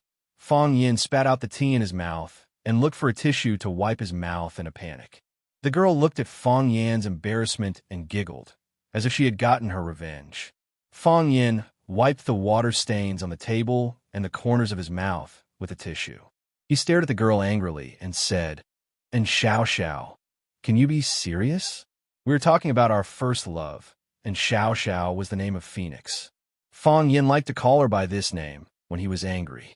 Of course, most people called her Phoenix Girl. "You were the one who didn't get serious first." The girl raised her nose slightly and said disdainfully, "You were the one who said that when he saw a woman with big breasts, he thought it was his first love, but you still can't compare with Yiruru. Why can't I compare with her?" The girl asked back, "Isn't Yiruru a woman? Is she as big as my breasts?" "Fang Yin, how did you fall in love with Yiruru? Didn't you hate her the most in the past?" The girl looked at Fang Yin sitting across from her and said, "Do you still remember? Every time she beat you black and blue, she would tear off your arm and break your leg bones. Every time you fought with her, you would go to me to treat and bandage your wounds. You said you had never seen such a violent woman.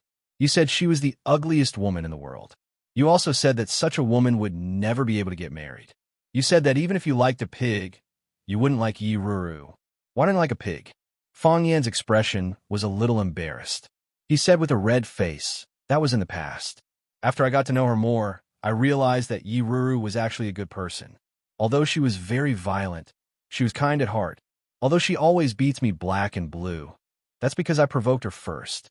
She tore off my arm and broke my leg bones. That was also to encourage me to make progress, hoping that I could achieve something in martial arts." "You men," the girl's smile was very bitter. She said, "You are all born liars." Fang Yin looked at the girl and said, "I didn't lie to you. When I liked you, I really liked you." How could he not really like her? He tried to find reasons to meet her, racked his brains to please her, and his heart was bleeding when he saw her dating other boys. He thought about her when he ate, thought about her when he slept. The first thing he did when he opened his eyes was to ask her if she had a good sleep last night. The last thing he did before going to bed was to ask her to sleep early and not to stay up late. At that time, he liked her without any distractions. At that time, she was the sky and the whole world. "When you don't like me, you really don't like me anymore, right?" the girl asked. Fang Yin was silent. After a while, he looked at the girl and said with a smile, "You and Bai Xiu, aren't you good?" "Fang Yin, do you like Bai Xiu?" the girl asked. "No," Fang Yin said straightforwardly. Who would like their rival in love? Puffed. The girl smiled charmingly. "You're such a straightforward fellow. You wouldn't believe me even if I said I liked him," Fang Yin said with a smile. "Bai Xiu is more handsome than you, more knowledgeable than you, and better at kung fu than you. That's why you don't like him, right? Yi Gentle is prettier than you, more elegant than you, and better at kung fu than you. That's why you said her breasts aren't as big as yours, right?" Fang Yin and Xiao Xiao, the two glared at each other fiercely, neither willing to admit defeat. After a while, Fang Yin moved his gaze away first and said, "You still haven't answered me. Why did you come to Flower City at this time?" "I already answered you. I thought your life in Flower City was miserable, so I came to see you. I didn't expect you to hide a mistress and live a better life than I imagined." "Humph. I'll tell you Gentle when I get back." "Do you think she'll believe you?" "Of course she won't believe me," the Phoenix said with a proud expression, "but she'll definitely bear a grudge against me. She's already known. It's not scary for a woman to be smart, but it's scary for a woman to play dumb. It's one thing for her to know, but if I say it in front of her, 'Why are you doing this to me?' 'Because I hate you." The two each had their own thoughts as they sipped their tea.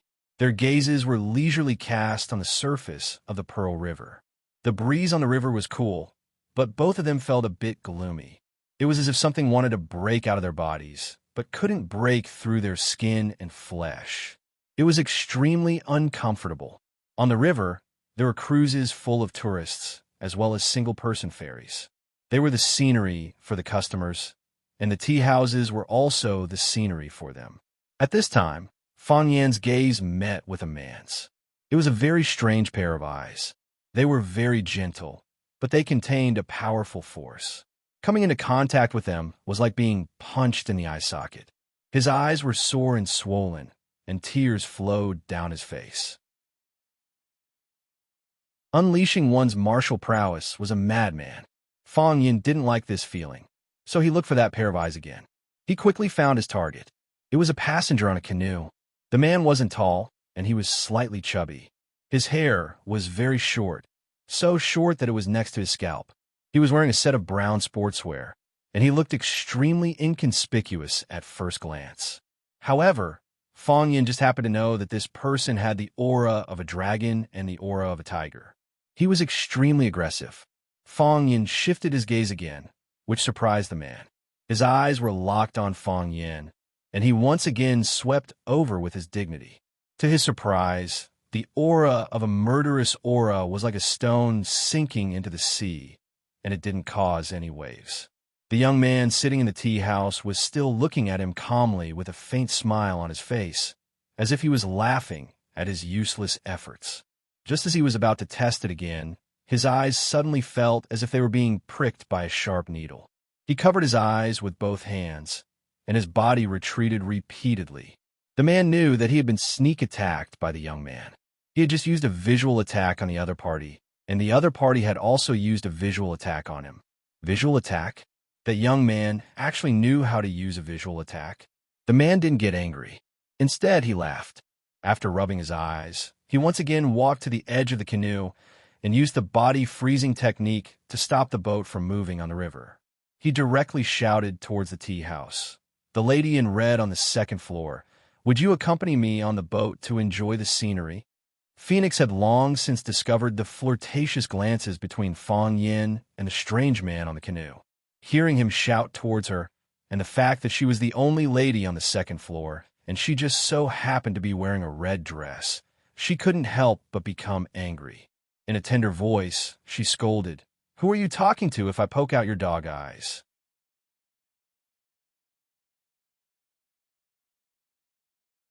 Chapter 526. With you, of course. Seeing Phoenix's anger, the man didn't seem to mind at all and continued to boast shamelessly. "The only person who can catch my eye on both sides of the Pearl River is you. Would you be willing to give me face and take a boat to the west to see the scenery on both sides of the river?" "I'm not interested in watching the scenery with you," Phoenix said with an unfriendly expression. This was the first time she was being teased in public. In the past, it was always her who teased others, like Fang Yan. "Miss, you're not giving me any face," the strange man on the boat laughed and said. The strange man on the boat chuckled and said, "Miss, why don't you discuss it with the pretty boy opposite you? Maybe he'll agree to my request. Let your mother accompany you," Phoenix cursed. As she spoke, she had already thrown the teacup in her hand. Whoosh! The teacup jumped out of the window, pierced through the air, and smashed towards the man's face with a whistling sound.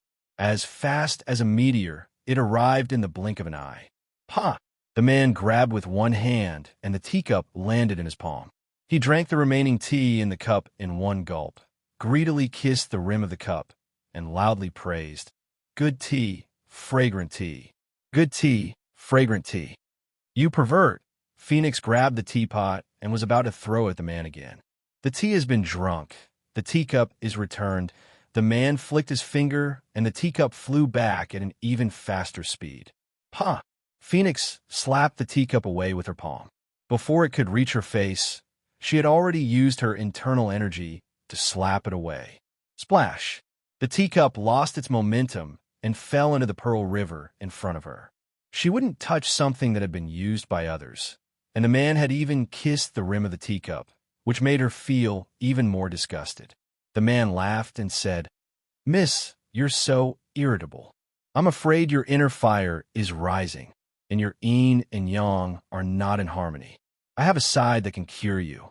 Would you like to try?" This time, not only was Phoenix's expression embarrassed, but even Fong Yin was furious. He casually threw the teacup in his hand over. The teacup was filled with tea, and it spun rapidly like a top as it flew towards the man's face. I'm not interested in a man's teacup. As the man spoke, he reached out to slap the teacup that Fong Yin had thrown at him away. Pa! When the strength of his palm came into contact with the rotating teacup, the teacup suddenly exploded. The shards of the teacup shattered and shrouded the man's body. The tea in the teacup splashed everywhere, splashing all over the man's face and body. The man stood there in a daze for a long time, then burst out laughing. Beautiful. It was simply too beautiful.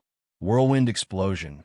One whirlwind, one world. It is difficult for external forces to fuse, and it is difficult for external objects to enter. Touching it would break the balance and cause one's body to explode. I didn't expect to see an expert who can use whirlwind explosion on the Pearl River, the man shouted loudly. He shouted to Fong Yin in the tea house. Brother, what's your name? He had just called Fong Yin a gigolo, but now he was calling him brother in the blink of an eye.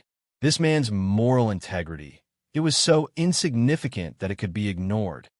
Fong Yin replied in a deep voice, don't call me brother.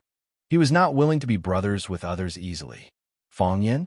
Are you brother Fong Yin from Swallow Docks Fong Tai Chi? Fong Yan's eyes turned cold, and he said, that's me. No wonder. The man praised and said, it's said that Fong Tai Chi has a successor and is the rising star of the Tai Chi branch. Seeing you today, it really lives up to its reputation. Who are you? Fong Yin asked loudly. Fong Yin had no impression of this man at all, but the man clearly knew his identity. This was a very bad feeling, and it also made him feel insecure, as if he was being coveted. Ho Jindong, the man replied loudly, my friends who have met me call me martial arts fanatic. Martial arts fanatic? Fong Yin was stunned. This ordinary-looking middle-aged man with a wretched manner was martial arts fanatic, one of Huaxia's 7 fanatics? Fong Yin felt as if his faith had collapsed. Music fanatic, who could make his Tai Chi heart resonate strongly and cause his clothes to explode, was a godlike character that he could never forget. Why did martial arts fanatic, who was as famous as music fanatic, look like a tragic tram fanatic? How could such a person be chosen as one of Huaxia's 7 fanatics? Did someone in the organizing committee accept a red packet from him? Martial arts fanatic? Phoenix was also a member of the pugilistic world. Perhaps she did not know the name Ho Jindong, but the title of martial arts fanatic was so impressive that very few people did not know it. Martial arts fanatic of Huaxia's 7 fanatics? Why is he in Huacheng? Why is he like this? As expected, Phoenix and Fong Yin felt the same way. How could such a person be called martial arts fanatic? Was there not a single member of the 7 Fanatics Appearance Association? In their minds, a martial arts fanatic should have a jade-like face, shoulder-length hair, serious in speech and manner, and have the demeanor of an immortal. It's fine when he doesn't move, but when he does, the earth will shake. Fong Yin also felt like the earth was shaking, but it was because of the martial arts fanatic's image and the way he teased the girl just now. He might be a fake, Fong Yin whispered. Fong Yin's voice was very soft, but the martial arts fanatic heard it. Ho Jindong shouted, ignorant brat, who dares to fake the title of martial arts fanatic? Aren't you afraid that I'll fight him to the death? Senior martial arts fanatic is right, Fong Yin shouted. It's my great honor to meet Senior today. If there's a chance in the future, I'll invite Senior for tea again. Fong Yin grabbed Phoenix's arm and said in a low voice, let's go. Saying so, the two of them prepared to slip out of the tea house. Brat, don't go, the martial arts fanatic shouted. An invitation is not as good as a chance encounter. Since we're meeting at the edge of the Pearl River, how could we not have a good fight? Stay.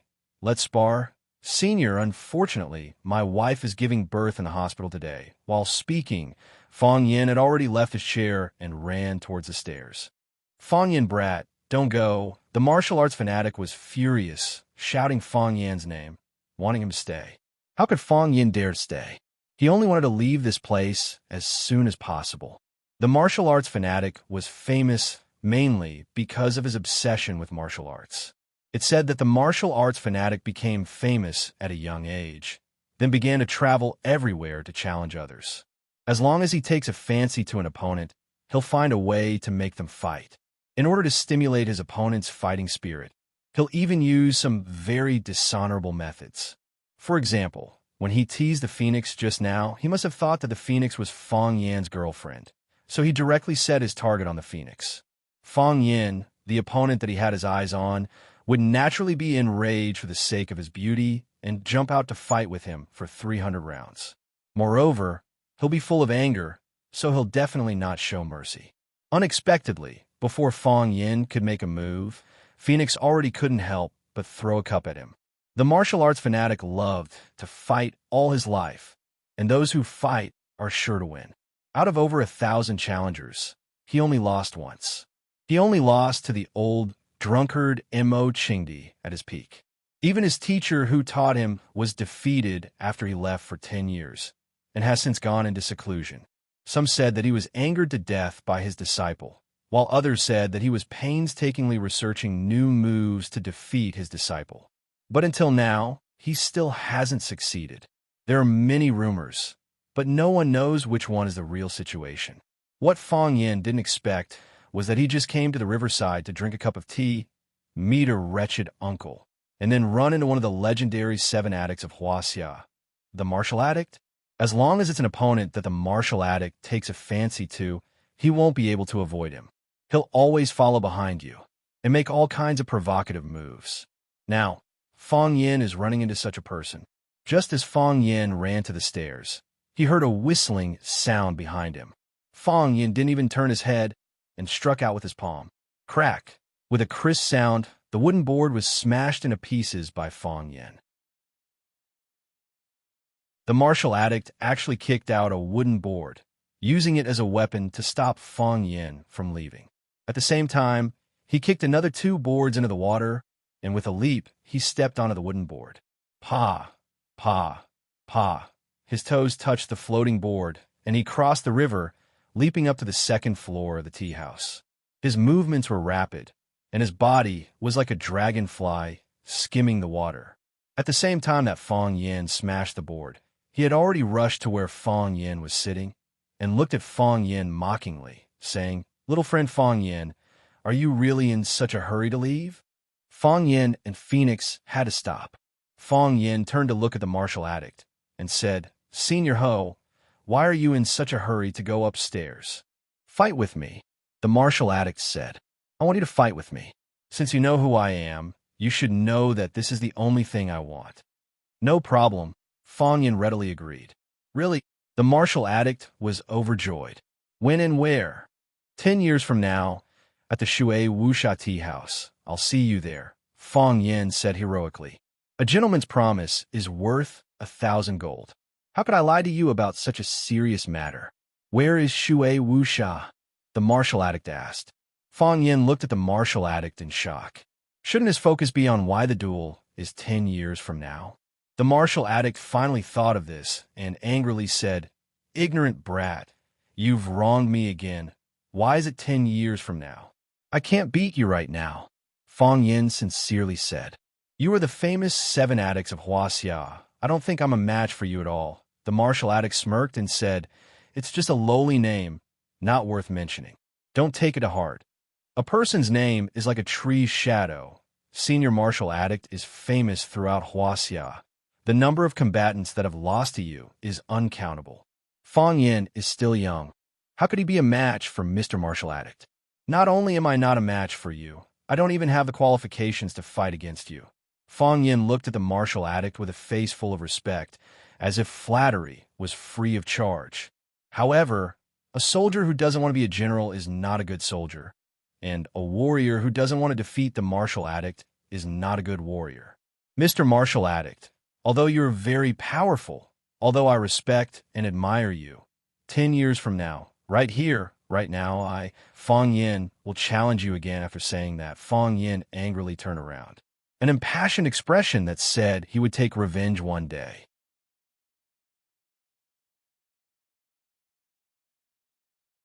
Chapter 5:27.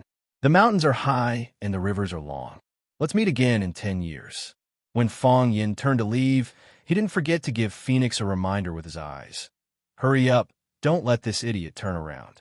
Phoenix was also a clever person, and she had worked together with Fong Yin for many years, so she naturally understood what he meant. She stared at the martial addict with disdain and said, "The river flows east for 30 years, and the river flows west for 30 years. Don't bully the young for being poor." 10 years later, Fong Yin will definitely get revenge here and defeat the martial addict. What a good young man. The martial addict thought in his heart. He was almost moved by this young man. Although he clearly knew his own strength and clearly recognized the gap between them, he didn't give up, nor was he depressed. He had a dream in his heart and was motivated to fight back. 10 years later, at this time and place, he would challenge himself again. Wait, why was it still 10 years later? Bastard. The martial addict was so angry that he slapped the wooden table, and the teacup on the table flew towards Fong Yan's back. The teacup moved in a straight line, generous, neutral, and peaceful, just like the most ordinary teacup containing the most ordinary tea. The strange thing was that there was no tea waiter bringing the teacup in the middle. The teacup was silent, but it contained a great deal of lethality. Fong Yin had fought with countless strange people, and he was very clear that the simpler a move was, the more complicated the truth was. If you couldn't understand the truth behind it, you couldn't take these moves. Those extremely gaudy moves, on the other hand, didn't have that much lethality, because those complicated moves were a waste of chi and also a waste of strength. For these top experts, strength was like eating and not a single grain of rice could be left. This move was similar to the spinning explosion that Fong Yin had just used. It perfectly combined chi and strength, and then transformed it into a more aggressive move. The difference was that the cup that Fong Yin threw needed to rotate to maintain the balance of chi and strength, and maintain an independent world. It was not disturbed by the attack of external forces or objects, but the cup that the martial addict threw with his palm moved in a straight line and achieved the balance of chi and strength without the need to rotate. It was obvious that this was a level higher than Fong Yan's. Skyline. One line as the heavens, the Tao of nature. Fong Yin took a step forward with his right foot, his upper body swaying nonstop, as if he was drunk and unable to stand steadily. His upper body ran 11 circles in an instant before he managed to avoid the teacup's attack. Ka-cha! The teacup smashed into the wall, but the tea in the teacup seemed to have disappeared into thin air. Not a single drop spilled out. In fact, when a martial addict slammed his palm on the table, the tea in the teacup had already been evaporated by his majestic and turbulent chi. What was flying in the air was just an empty teacup. Beautiful. Nice hiding. The martial addict burst into laughter and said, "How many years has it been? It's rare to see such an eye-catching young opponent." Of his previous opponents, some were too old, and some were too young. The old man's fists were loose, and his chi was weak. He couldn't stand a prolonged battle. The young punches were short of breath, and it was difficult for them to form any form of power. It's really boring. Little brother Fong Yin, what was the name of the move you used just now? Was it Drunken Crane Riding the Wind? This was the Drunken Crane Riding the Wind created by Azure Dragon Chingdi after he was crippled. The martial fanatic was also a weirdo. When he was annoyed or angry, he would open his mouth and call you ignorant kid or pretty boy. However, when you performed a martial art move that made his eyes light up, he would immediately change the way he addressed you as brother. It was Drunken Crane Riding the Wind. Fong Yin answered truthfully. What a heaven-sent genius. He really is a genius. The martial addict said with a face full of regret, "Huaxia, Azure Dragon Chingdi, how glorious and dazzling he was back then. I painstakingly chased after him for 3 months and 17 days, and finally got the chance to fight him by the Qingming Lake. After exchanging 3 punches, I used my spear. The first spear, he only used 1 spear and broke 29 strands of my hair. I saved that strand of hair and carefully counted it." The martial addict fondled the green skin on his head with nostalgia and said, "I used to be like Qingdi, I also had long hair. If a martial artist doesn't have long hair, what kind of heroic spirit is there? Do you know why I cut my hair so short now? It's because I was worried that I would meet an expert like enchanting again and have my hair cut off again. What a pity, what a pity. The Azure Dragon met the Divine Dragon. In the battle between the two dragons, the Azure Dragon's tendons were destroyed and his cultivation was crippled. Even the heavens are jealous of geniuses. All these years, I've challenged people everywhere and trained hard, all for the sake of one day fighting with the Azure Dragon again and erasing the shame of losing my hair. I'm afraid I won't have the chance to fight with the Azure Dragon, but I did meet the Azure Dragon's disciple. This could be considered a fortunate event. Fong Yin was so scared that he quickly explained, "Senior martial addict, don't misunderstand. Me and the old drunkard. You see, I've always called him the old drunkard out of habit. I've never called him the Azure Dragon or enchanting before. The old drunkard isn't my master, and I'm not his disciple. We're actually of the same generation. He's my grandfather's eldest disciple, and I'm my grandfather's youngest disciple. We're brothers. If you don't believe me, you can go to the inner river and ask around to see if I'm lying to you." The martial addict laughed as he looked at Fong Yin, saying, "You're such a slippery brat. If I wasn't careful, I would have fallen into your trap. You think I'll let you go just because you say you're not my disciple? I'm just a martial addict. It's not that I'm not clear-headed, master and disciple or fellow apprentice. As long as you learn Chingdi's drunken crane rides the wind and coincidentally uses technique to break my one-line heaven, then we'll have a good fight." Fong Yin helplessly looked at the martial addict, asking, "Can't we not fight?" "No, I'll admit defeat, okay?" "You can't either," the martial addict said. "If every opponent I challenge admits defeat, would there still be any fights in life? Would there still be any joy in living? This guy's a bastard," Fong Yin secretly thought to himself. "How good would it be to be safe and painless? Why must I fight to the death with others? If I beat someone to death or cripple them, wouldn't I feel guilty and guilty? If I'm beaten to death or crippled, or worse, I might even be beaten to disfigurement, wouldn't that be a death grudge? Wouldn't my children and grandchildren have to think of ways to avenge me? I really don't want to fight against Senior Martial Addict, and I know I'm no match for Senior Martial Addict." Fong Yin hesitantly said, "How about I just stand here and let Senior Martial Addict beat me up? If I want to spar, it won't be one-sided violence. That would be equally tasteless." The martial addict was also a bit hesitant, thought for a bit, then said, "How about this? I'll give you a question. If you can solve it, I'll let you go, and we'll call a day, really?" Fong Yin was secretly happy, then said, "Don't give me a question from the 4 books and 5 classics or the Book of Taoism. I'm not familiar with those." Of course not. A martial addict waved his hand and said, "Martial artists naturally have to take a martial test. Who would do such a scholarly thing?" The martial addict thought for a bit, then picked up a teacup from the table, picked up the teapot, and poured water into the teacup. When the teacup was full, the martial addict put the teacup in his palm, lightly flicked his finger, and the teacup flew towards Fong Yin. This time, it was flying in a whirling manner, or rather, flying. Because its speed was very slow, it was as if there was a remote control controlling its flying rhythm. The teacup that was filled with tea stopped in front of Fong Yin, but it still maintained its spinning posture, like a living creature. Phoenix was shocked, standing next to Fong Yin. She whispered, "This old monster's inner energy is unfathomable. This fairy flower offering move is very difficult to perform unless you've mastered Qigong. You must be careful." The martial addict was a fairy, the spinning teacup in front of Fong Yin's chest, and the tea in the teacup that didn't move or even ripple was the flower offered by the fairy. This flower wouldn't bring fragrance to people, but could take away people's lives. Therefore, this flower was also called the Yama flower. Fong Yin was silent, as if he didn't hear what Phoenix said, his eyes staring at the spinning teacup in front of him. His legs trembled lightly, and his body swayed once again, sometimes fast, sometimes slow, as if someone was constantly attacking him. It wasn't someone else attacking him. It was this Yama flower that kept attacking him. The Yama flower was a barrier that the martial addict had poured a huge amount of strength into, and it was skillfully cast by him. It catered to the direction of the wind, fused with the airflow and guided by the power of nature and maintained its spinning state.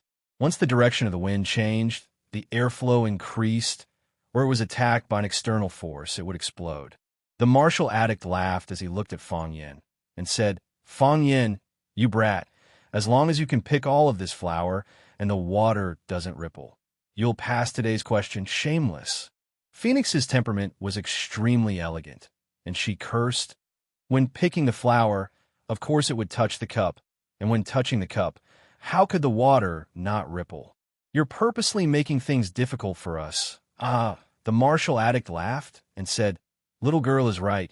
I'm indeed making things difficult for you." Not only that, while the martial addict was still talking, his figure suddenly disappeared. A shadow flashed, and when he reappeared, he was already clutching Phoenix's neck. In order to add a bit of entertainment, we should add a bit more stakes to this match. If he can't solve this question, I'll break your neck. Wouldn't that be a lot more fun? Phoenix's face turned purplish red, reaching out to pull the martial addict's hand away.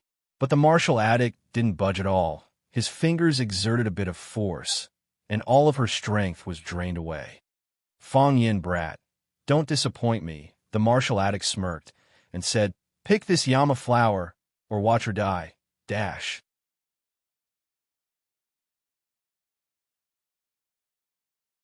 Chapter 528. Crazy because of love, crazy because of love. In order to force others to spar with him, he did not hesitate to kidnap a hostage, something that did not match his identity at all. This kind of martial fanatic, one of the 7 fanatics of Huaxia, was truly shameful. Phoenix's pretty little face turned purplish red. Her body was powerless and stopped struggling, as if she had resigned herself to being controlled by the martial fanatic to threaten Fang Yin. She came from a wealthy family. When had she ever suffered such grievances? When had she ever suffered such torment? Her eyes fiercely and angrily glared at the martial fanatic. She did not shrink back because her life was in the hands of others. Her mouth could not speak, but her eyes had already expressed all of her emotions. "Little girl, don't be angry with me." The martial fanatic looked at Phoenix with a smile and said, "I am doing this for the good of your little lover. If he can break this fairy flower offering, his cultivation will once again advance. At that time, you will also benefit. At that time, you will thank me, this old monster." Phoenix had just cursed the martial fanatic for being an old monster in a low voice. It turned out that the martial fanatic had already heard it. Now that he threw it back at Phoenix, Phoenix did not even have the chance to defend herself. Who told her to have her throat grabbed? The martial fanatic made his move, and Phoenix was captured. All of these things happened in the time it takes for a normal person to blink their eyes. Fang Yin turned a deaf ear to everything around him, as if he did not notice that Phoenix was in danger. His body was still swaying back and forth, left and right in an irregular manner. The heart of Tai Chi naturally rotated, and the Tai Chi domain fully unfolded. When the flower of the fairy flower offering appeared in front of Fang Yin as a more intuitive red line, Fang Yin could clearly see the picture of the rotating cup. The rotating cup was a straight line, but because the speed of the rotation was too fast, it looked as if those lines were in a completely still state. Not only was the cup rotating, but even the tea inside the cup, which did not look like there was a single ripple, was also rotating. The lines of the tea were dynamic and looked like undulating waves. Then, here came the problem. The problem set by the martial addict was to make Fang Yin keep the water still while picking the yama flower. The tea itself was rippling. When one's hand touched the edge of the cup or the body of the cup, it would only ripple more violently. How can one keep it still? It goes against the laws of physics. However, if he couldn't do that, how could he distinguish the difference between top-notch experts and ordinary people? If they couldn't go against the principles of martial arts, how could those martial gods and martial fanatics happily pretend to be pretentious? Fang Yin was now faced with such a difficult problem. Fang Yin stared at the spinning teacup without blinking, his fingers itching to move. He wanted to reach out and catch the teacup several times, but he resisted the urge to do so. He knew that the time was not right. If he dared to make a move, this ordinary teacup might turn into a powerful bomb. The pieces of the cup would turn into sharp daggers, and even the tea inside the cup would become indestructible steel nails. It was just like the spinning explosion that Fong Yin had just used on the martial addict. The difference was that this fairy flower was more lethal. Wonderful. Fong Yin had to praise the martial addict's skills in his heart. Just like the same writers, some of them wrote extravagant articles that made people salivate and smell fragrant, such as Love of Lotus, Epigraph of My Shack, and Peach Blossom Spring. Some of them wrote dull and boring articles, such as The Genius Doctor and King of Fire. In the eyes of Fong Yin, the martial addict's fairy flower was equivalent to those famous works written by great masters. It was calm on the outside and dangerous on the inside, and it was well-rounded and well-balanced. The strength was balanced, and the qi was used exquisitely. A little more would be too heavy, and a little less would be too light. Compared with his spinning explosion, it was like the difference between the Genius Doctor and Peach Blossom Spring.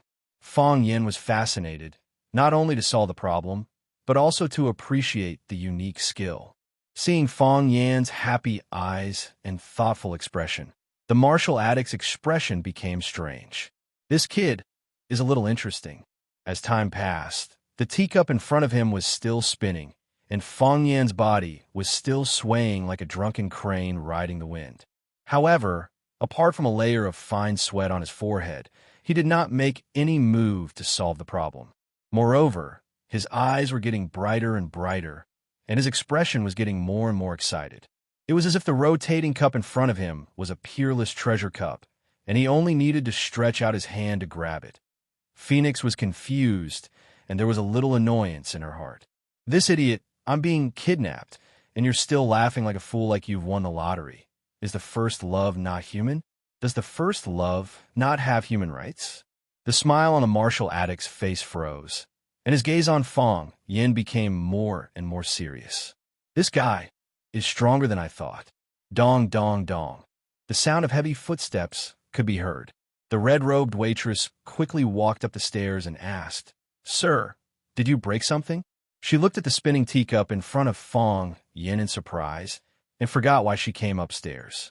"What's with that teacup? Is this a magic competition? Also, what's with that fatso strangling that beautiful girl's neck?" As a dedicated tea house worker, shouldn't he call the police at this time? Phew! Fong Yin let out a deep breath. His body straightened, his feet stood still, and his upper body stopped shaking. Crack! The teacup in front of him stopped spinning, fell to the ground, and shattered. Fong Yin looked at the martial addict and asked, "Senior martial addict, my friend and I, can we leave now?" The martial addict let go of Phoenix's neck, but his eyes were still staring at the shattered teacup on the ground. It was as if the teacup had shattered into a flower again. Fong Yin pulled Phoenix in front of him and asked with concern, "Are you okay?" Phoenix covered her neck, coughed a few times, then shook her head. "I'm fine." Her eyes looked at Fong Yin, then at the martial addict who had fallen into a trance, not understanding what happened between the two of them. "If there's nothing else," Fong Yin grabbed Phoenix's arm and said, "Let's go back." Phoenix nodded obediently, not even refusing Fong Yan's grip on her wrist. As the two of them walked down the stairs, Phoenix couldn't help but look back again. The martial addict was still in a trance state, as if something incomprehensible had happened in front of him. However, nothing strange had happened. After Fong Yin paid the bill at the front desk, the two of them walked out of the waterless tea house. Phoenix took a deep breath of the salty and humid air outside, feeling a lot more relaxed. In front of Fong Yin and the martial addict, she had always been under a lot of pressure. When the two of them were competing, it wasn't just a competition of strength, but also a competition of presence. As the two of them continued to increase their presence, the pressure they exuded also became heavier and heavier. Even after spending so many years with Fong Yin, she still couldn't quite get used to it. Phoenix looked at Fong Yin and asked with a puzzled expression, "Did you pick the Yama flower?" "There's no such thing as a Yama flower, so why bother picking it?" Fong Yin asked with a smile. "What do you mean?" Phoenix was confused. The cup of tea that the martial addict gave us just now. Wasn't it a flower from a fairy? The martial addict is the martial addict, and the martial addict is not a fairy. Tea is tea. It can't grow a flower. Fong Yin shook his head with a smile. We removed the complexity on the outside, removed the color on the surface, and only look at its most essential thing. It is a cup of water. I don't understand, Phoenix said with some annoyance. Although she was proficient in martial arts, she was far from being comparable to young geniuses like Fong Yin and Bai Xiao. Compared to Yi, she was far behind. This was also the reason why she found it hard to refute Fong Yan's claim that her martial arts were not as good as Yi's. Fong Yin chuckled and said, "The mountain is the mountain, the water is the water. The mountain is not the mountain, the water is not the water." Most of the martial artists are stuck in the second stage, unable to move forward, and their lifetime achievements stop here. The martial addict has entered the realm where the mountain is still the mountain, the water is still the water. But because of the barrier of knowledge, he complicates things, so he came up with such a seemingly difficult, but actually very simple problem. How is it difficult, and how is it simple? Phoenix was very anxious. These two guys were talking in silence, and as a bystander, she was so anxious that her heart was itching. He set a trap in this question. The cup of water seems to be motionless, but in fact it is flowing very fast, and the whirlpool is turbulent. As you said, as long as the hand touches the cup, it will inevitably cause the water to ripple. Moreover, the cup and the water form a world of their own, and it will explode upon contact. It is impossible to reach out to pluck the Yama flower and ensure that the water in the cup will not ripple, unless the heat in it is extracted and solidified into ice. But that is contrary to the test question, because what the martial addict wants is water. If it solidifies into ice, it will fall into another trap set by him. But I didn't see the water in the cup move, Phoenix said, right? Fong Yin snapped his fingers and said with a smile, "You didn't see the water ripple, and I also said that I didn't see the water in the cup move. Then, does it prove that the water in the cup has not moved at all?" Phoenix's eyes lit up and said, "So, even the martial addict can't prove that the water in the cup has always been flowing. If he wanted to prove this, he would have to remove the force and skill that he attached to the cup. That way, even if the water is shaking, it can be said that the martial addict himself caused the water to ripple." Fong Yin nodded and said, "Moreover, the cup continued to spin in front of me, not falling or breaking, and I used the drunken crane rides the wind to find its resonance frequency.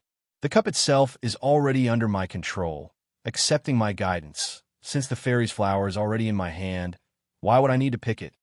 So, you don't need to do anything, and you have already completed this test question? Because this question has no solution, so I don't need to solve it all," Fong Yin said with a smile.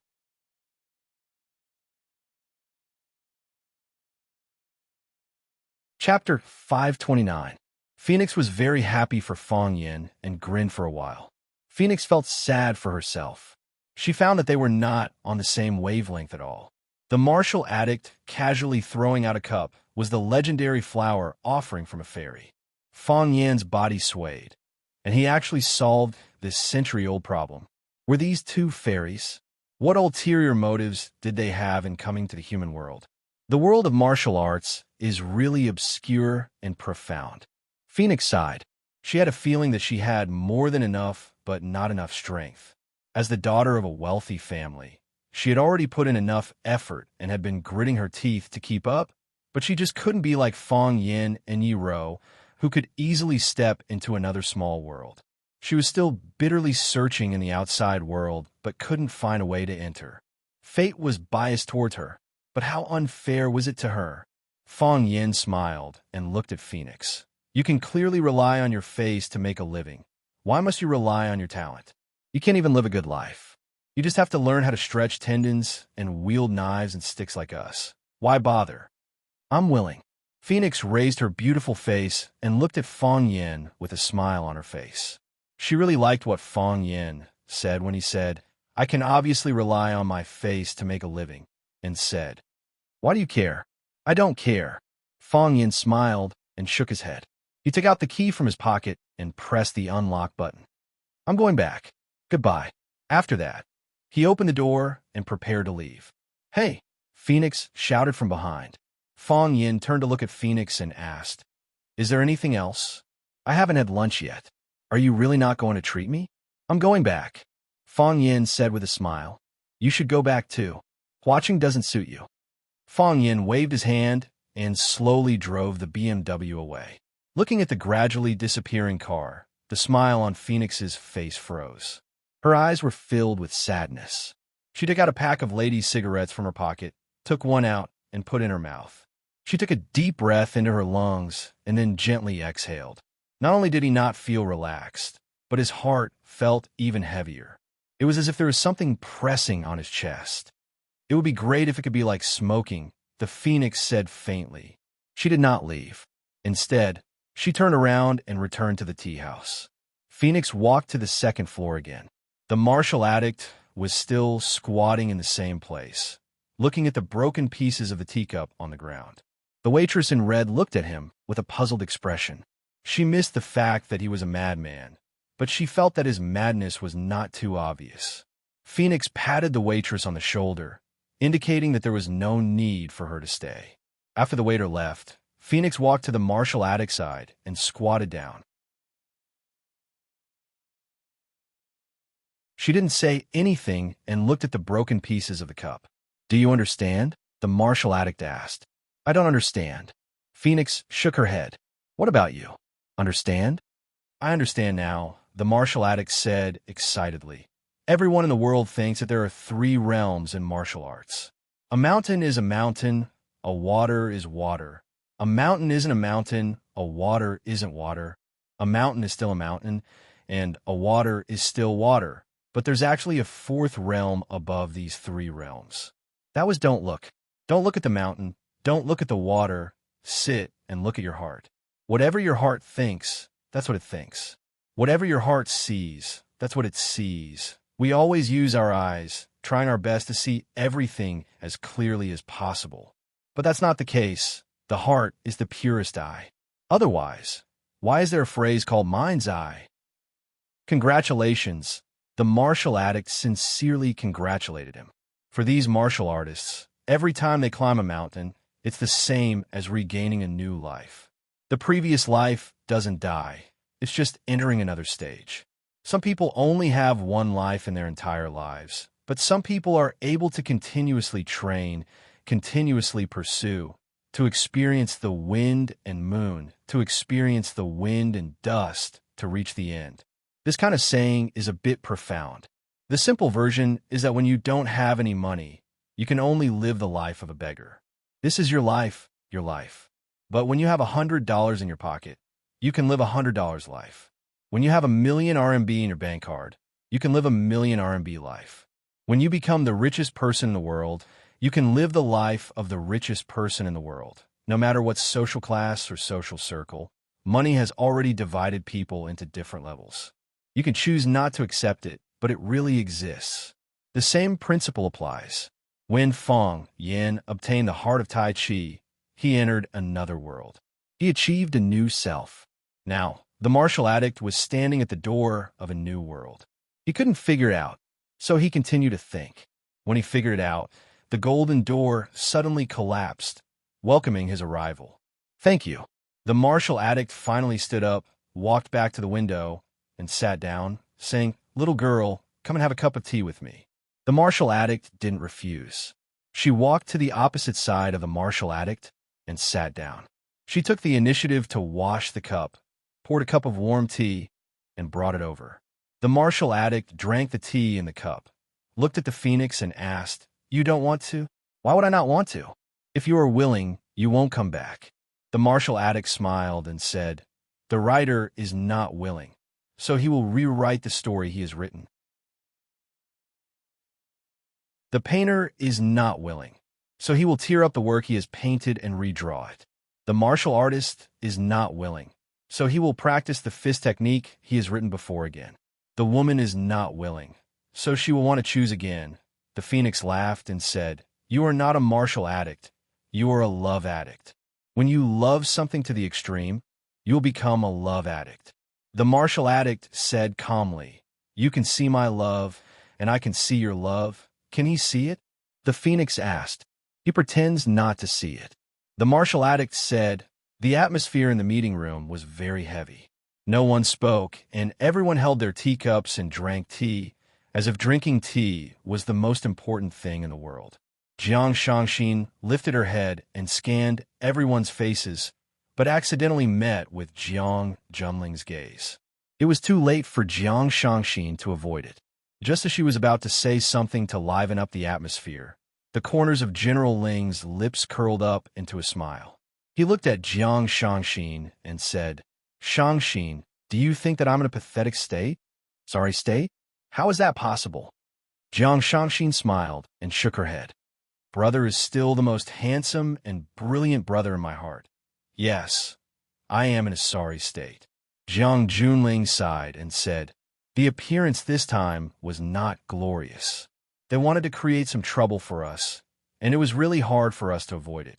With the help of Du Qing, the local tyrant who has been in watching for many years, Fang Yin is like a tiger that has grown wings.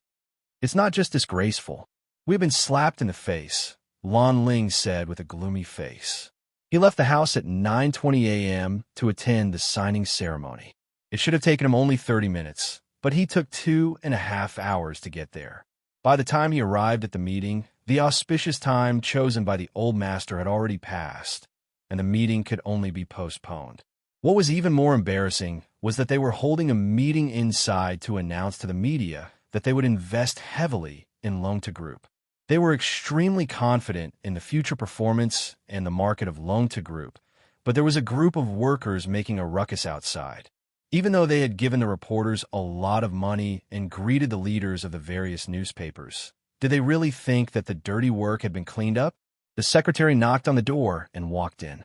He looked at Jiang Zhulu with a serious expression and said, "Boss, there's already news of the workers making a ruckus online. Which company released it?" Jiang Zhulu asked fiercely. "Watching News Network." The secretary answered. "Let the public relations department be in charge of this matter and get them to delete the post. I will not allow any news that is unfavorable to us to appear on the internet." Jiang Zhulu seemed to be in a bad mood. His tone was very harsh, and he was suppressing his anger. "Forget it." Jiang Junling waved his hand and said with a smile, "Zhulu, since they have created such a huge ruckus, how could they not have a backup plan? We can bribe some reporters, but we can't bribe all of them. Some of the media will give us face, but not all of them. If we don't let them release it, they will release it themselves. It can't be stopped. If we don't do something, I'm afraid that there will be reports about this matter everywhere, and our activities today will become a scandal." Jiang Zhulio's expression softened a little as he said, "The Jiang family and the Lan family invested heavily in Longtu, but we didn't solve the problem of the old employees' insurance. Isn't this pushing us, Longtu, to the opposite side of the people? Since we can't stop it, then let's do it properly. If they scold us for not doing a good job, we can just correct it, get your public relations department to come up with an emergency public relations plan and send it to the meeting room for everyone to discuss. Since Fang Yin has already ignited the flames of war, we naturally have to meet him with our weapons. Don't be impatient for momentary gains and losses. We only need to win once, win the most important one, and that will be enough." Jiang Zhulu returned to his original seat and said with a smile, "Young master is still able to keep his composure. I've been so angry that I've become muddle-headed by those B*********************************************************************************************************************ux Jiang Junling smiled and didn't say anything else. He knew that with Jiang Zhulio's intelligence, how could he not be able to solve the problem that was happening before his eyes? Hiding his incompetence while showing off his wisdom to the people around him. Only such a cooperative partner was a smart one. Li Yin finished looking at the report in her hand, frowned, and said, "If we only give some compensation to those workers who are causing trouble outside, this amount of money is insignificant to us. But I'm just worried that after the problem here is solved, the other workers will also get the same or better treatment. When that time comes, it will be an astronomical figure." "He's trying to take us down," Jiang Junling said with a smile. You're tuning in to the Romance Rendezvous YouTube channel. We're so grateful for your support, and don't forget to subscribe to join us on this incredible journey through captivating stories. Your generosity through donations truly makes a world of difference, as it's the primary source of revenue that allows me to expand and enhance this channel for you. Thank you from the bottom of my heart for being a part of this adventure.